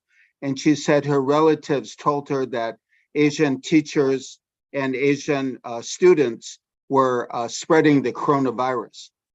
You can't just punish that student. That's not going to work. You have to educate. You have to talk it out. You cannot just let it go. You have to talk it out. But white supremacy, I mean, she got that message from higher ups who were blaming Asians for the coronavirus. So you have to talk it out. You cannot just let it go. That's very dangerous. The divide and conquer, the internal divisions are done for a purpose. Yeah. White supremacy works that way, as you know. So you cannot just let it go. Yeah. So Can I Stuart, share a story? Sorry, Scott. Is it okay if I share a story about one of our partners who was doing a food distribution and had started this during COVID-19? They were mainly a Puerto Rican coalition of organizations that was really doing it for the Puerto Rican elders, right? And so this food distribution spread as news among our their communities in Brooklyn. And so Chinese elders also started showing up at the food distribution. And then there would be fights and contradiction that would occur between Black, Brown elders and the Chinese elders, because they felt the Black and Brown, elders felt like that the Chinese elders were taking a lot of the resources. Why are they coming back? Why are they taking, this free stuff again and again? It's the same people. And so the organization, actually, they were a bunch of young and LGBT, young and LGBT community organizers that decided, hey, let's talk to people, let's talk to our allies that are Mandarin speaking and are Cantonese speaking, so that we can have someone explain what are the ground rules when we're doing the food distribution, right? That there is like one time that you can take the food and then that's it. Right, so that other people can have a chance to get the food. And so they did it. They recruited allies that were, also from this similar community of like LGBT young people, and were Chinese and Mandarin and Cantonese speaking, and ultimately was able to continue their work in distributing food. And I know this because I had done a COVID-19 vaccination with their community, and I was really amazed at the way that they problem solved this issue that was coming up specifically in their particular community, right? In fact, they had asked us, hey, you guys have folks that speak Mandarin and Cantonese, can they help us, right? Can they help us communicate with our Chinese elders so that, everyone in the community doesn't feel like these particular resources are only going to one particular group or another. And that's what we did. So I think something that I want to reflect on when we're talking about how do you take away the fear, but also like how do you continue resourcing, uplifting the stories, not just through our panels, which are super, super important, but through data and disaggregating our community is super, super important. I really want to commend that the New York City Department of Health had come out with like the health of Asian Americans and Pacific Islanders. It's a really great document that sort of breaks down our API communities and what are the conditions, health conditions and disparities of these particular communities. So I think it's really important to think about that, how, data is so important. There is storytelling and uplifting the stories of solidarity that we have in these encounters, in our panels, in the work that we do on a day-to-day basis whenever we encounter these different communities, but also how important it is to share these stories with the top, right? As Stuart mentions, I think we play a really important role as community-based organizations, as providers, as folks who are in education, in education, settings, to be able to reassert these stories of our communities and our solidarity. So one thing that I also wanted to just touch on is safe spaces. I think this is something that's really concrete. Aapis realizes the importance of safe space. We have, during the pandemic, youth who could not say, they were stuck in multi-generational households of API, immigrants, and they were, they couldn't say, they would join our workshops, but feel extra lonely because they couldn't even, put the workshop out on speaker and hear, or speak out. They couldn't come out. So I think the idea of safe spaces was really highlighted during the pandemic. And I think really comes out in these stories about how people, Sohail had talked about people getting jumped and I hear the same stories as well. And I think the task of creating safe spaces within our organizations and how we impact our communities and how we create those safe spaces throughout the work that we're doing in the programs that we're creating is part of resourcing. And I really want to emphasize that the different work that we're all doing in advocating for infrastructure building is part of that as part of that work, similar to like, the site that we're opening up in Jackson Heights. We have a clinic in Manhattan, but the site we're opening up in Jackson Heights really took a close look at like, okay, we need pediatrics, we need dental, but what really community members are asking for is a community space, right? Where we all can invite our community partners to do their programming and provide, the dream that our CEO often talks about is a transgender story hour where we could bring in our LGBT members and our immigrant community members to build that understanding, not just like, I think racially, but gender-wise, whether you're immigrants or born here in the United States. I think those things is a continuing work in progress that we can build throughout safe spaces. Well, unfortunately, folks, I'm always the bearer of bad news when we're getting ready to run out of time. That we that we have to do a part 2 that I saw Dave put on the chat like early in the conversation. Well, and I think we're getting at something. We're almost there, but we're running out of time. So I want to give it back to Anthony to invite our wonderful guests for their last comments or things. So as I give back to you to invite everyone for their last comments as we're winding this down. Yeah, I feel like we're just starting to scratch the tip of the iceberg. And I think, to the points made here, right, it's about conversation. And I think for this group of individuals here, we're just starting to have a conversation together, right? I think if we were to play this out in terms of the way we're talking about, like, what does the next conversation with this group look like? And the next conversation, and the next conversation. But that gets at the larger question of resources and how you do this work and how you carve out the time and space to do this work, because it takes time to do this work and it takes time to build trust and then to work through any if there's any misunderstandings, or just work or figure out ways to get at a deeper understanding of each other. So I feel a little tension in how to end this, because I feel like there's one other question I wanted to ask the group.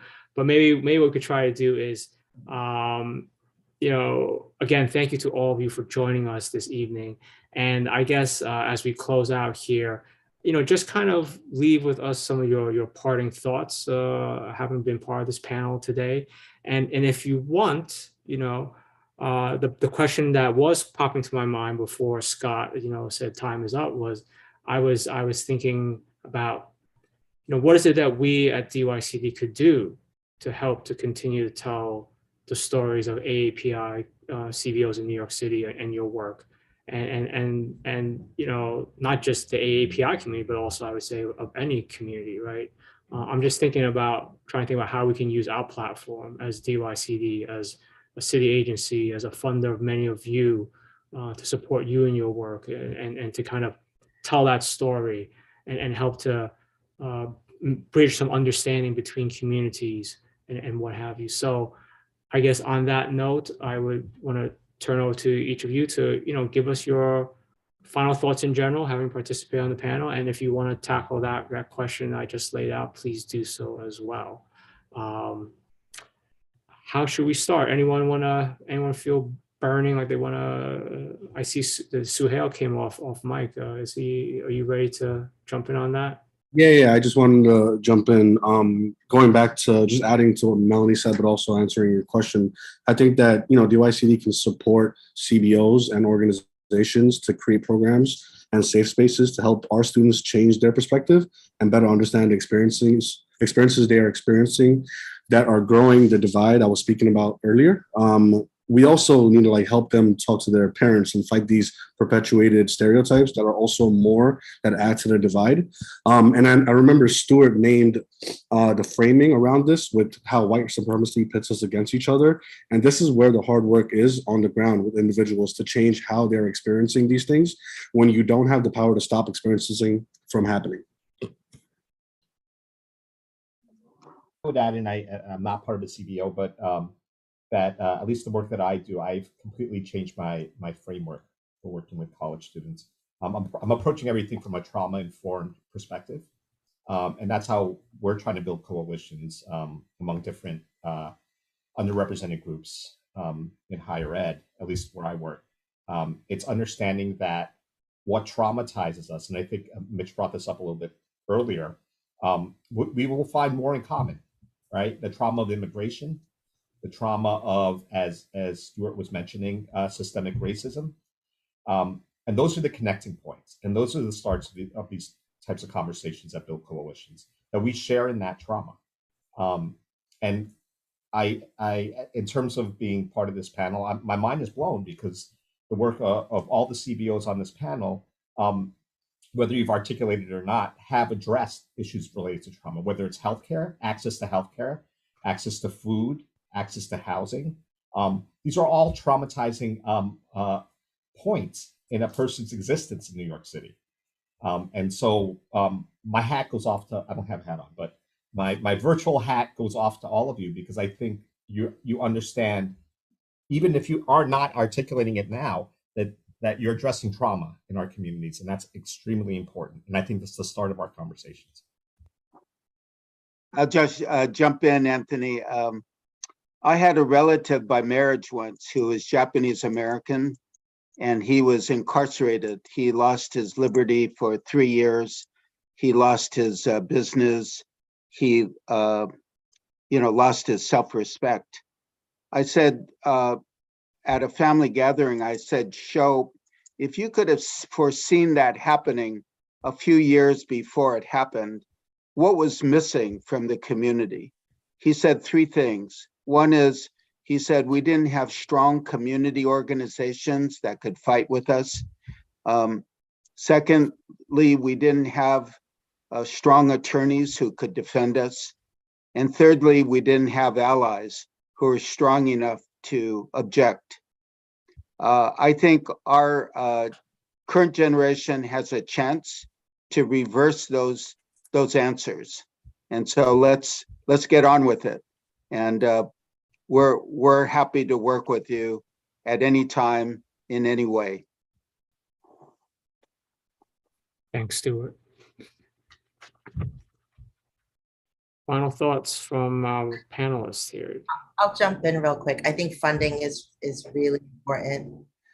I think also representation in DYCD is really important.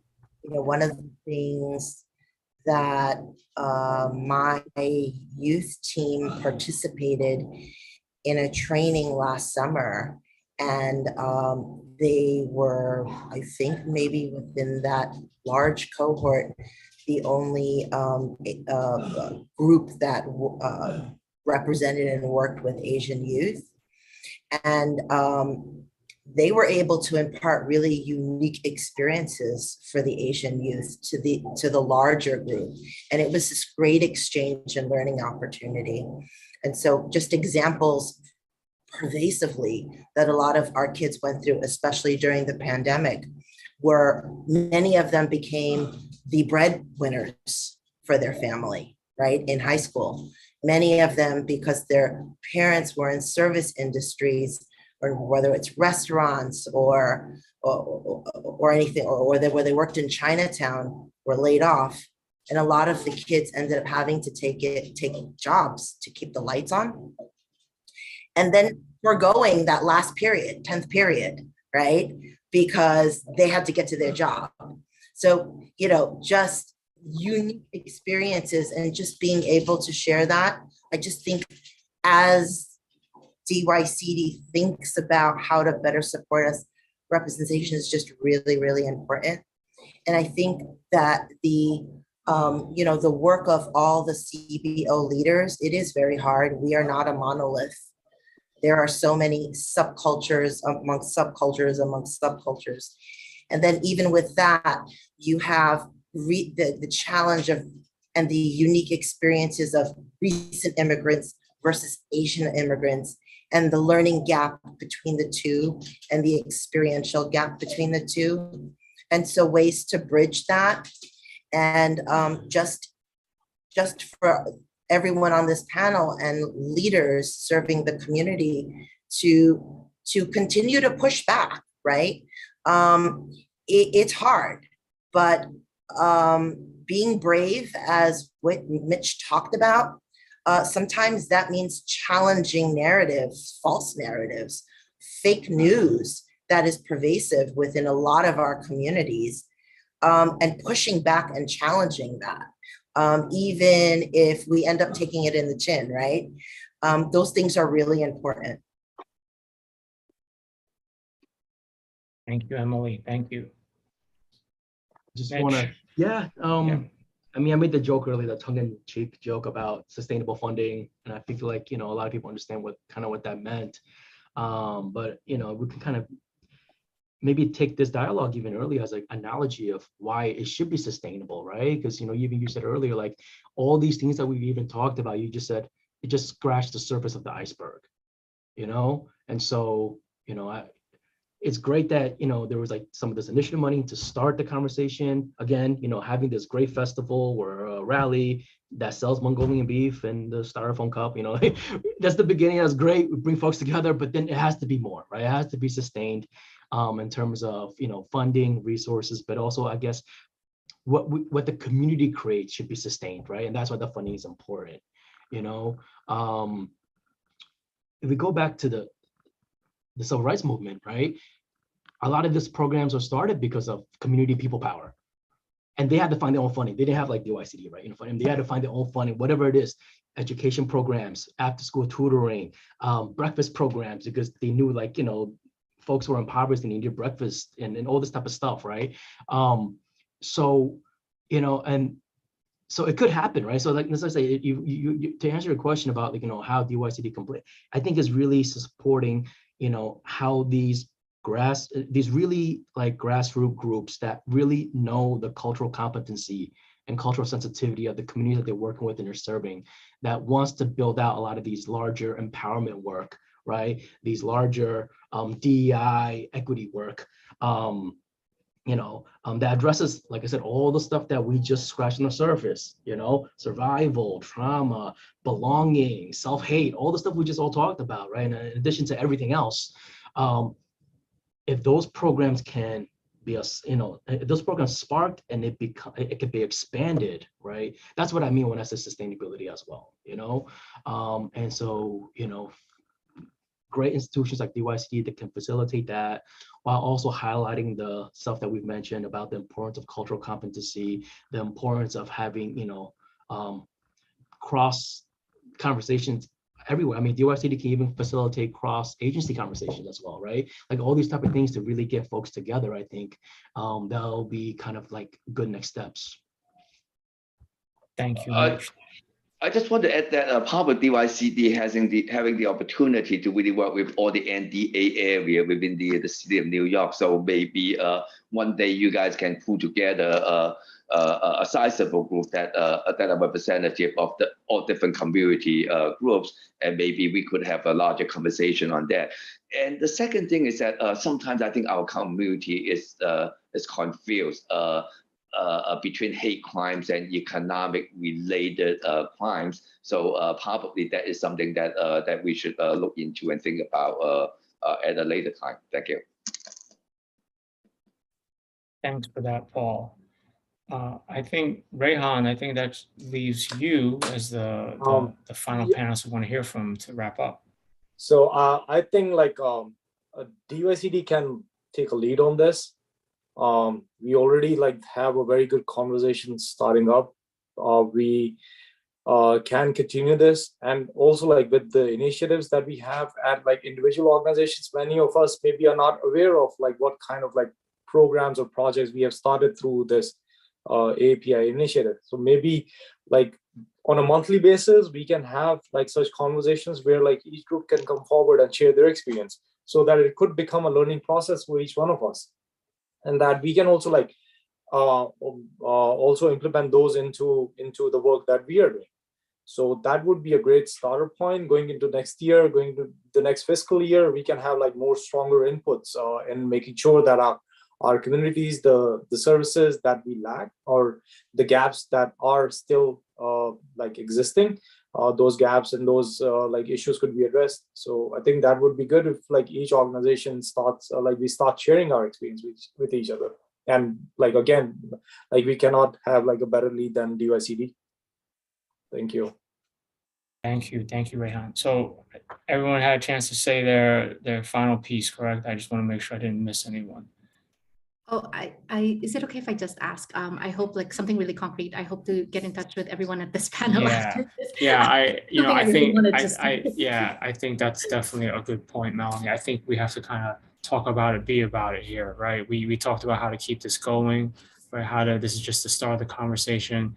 I think we have to figure out our way how to stay connected and figure out the next steps here as this group, but then also I think moving forward, just in terms of our work together. And again, that's why I asked the question of what else can DYCD be doing in addition to having talks like this around these conversations. I think some of the suggestions are great ones. Paul, your suggestion about bringing different groups from the different neighborhood development areas to come together. I mean, that would be, I think, amazing. And I think I saw Mike's head was nodding on that. He was intrigued by that prospect. So definitely, I think more to come. But do want to be mindful of everyone's time here and the audience's time. So, again, thank you to Stuart, to Melanie, to Mitch, to Sunny, to Paul, to Reihan, to Emily and Suhail for being on the call, being part of this year's AAPI Barbershop Talks. Thank you to all of you. Everyone dropped a lot of knowledge, dropped a lot of gems. I know I learned a lot. I hope the audience has learned a lot. And, we will have to figure out a way to keep this conversation going. So, I do also want to give Scott and Jerry and Mike to say any other final words as well. But, as far as I'm concerned, this was a great conversation and I'm glad that we were able to spend this time together. So thank you. Thank you, Anthony. Thank you again, all the panelists. I want to extend a few other thank yous too. There are other colleagues who've been listening in. So I want to thank Val and Joe and Louiselle and Chris and Jay and Lauren, other great colleagues at DYC who helped us put this panel together and helped spread the word.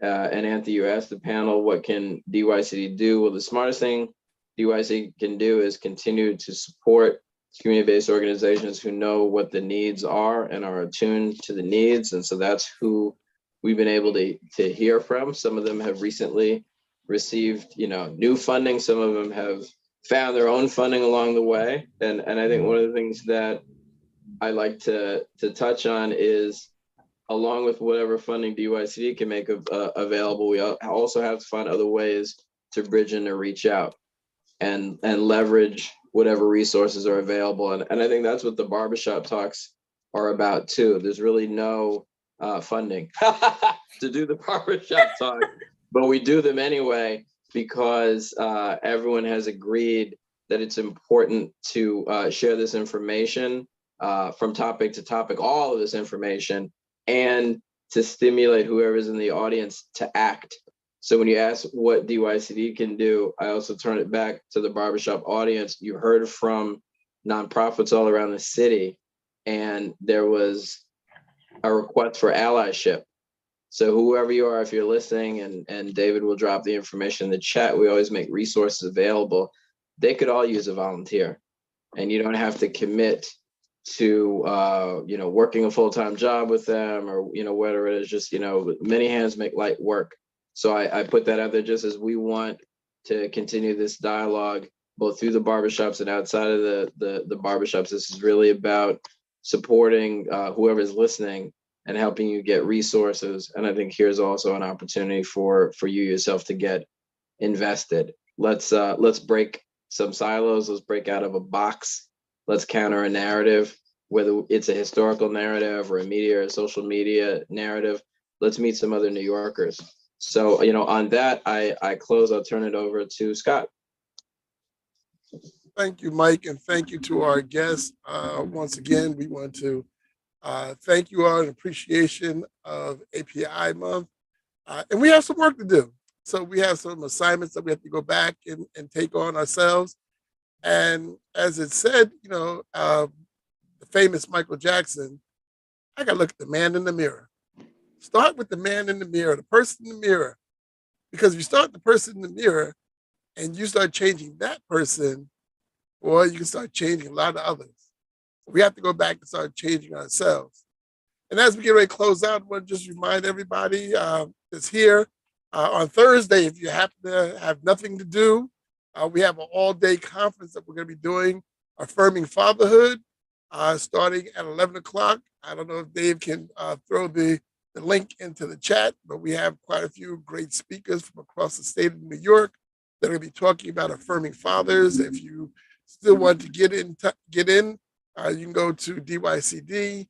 It's on our website. You should be able to click and go to register for the conference. We have many people that come on to doing that. And then we'll be back at the end of next month talking about fatherhood. And for those fathers who are going to be celebrating Father's Day, happy Father's Day to you all. And once again, we're going to say good night to everyone until we see each other at the barbershop next month. Bye-bye. Thank you. Bye. Bye. Good night. We want to thank our musician, Diverse, who has designed our barbershop music. Fatherhood matters. Diverse. Hey yo, these is barbershop talks where the fathers pop off. Brag about relationships and argue about sports. Every topic's a favorite, is how we plot course toward changes. It all begins with dialogue and patience. Barbershop talk, so let's chop it up, boys. Barbershop talk, so let's chop it up, boys. Barbershop talk, so let's chop it up, boys. Chop it up, boys. Chop it up, boys. It's barbershop talk.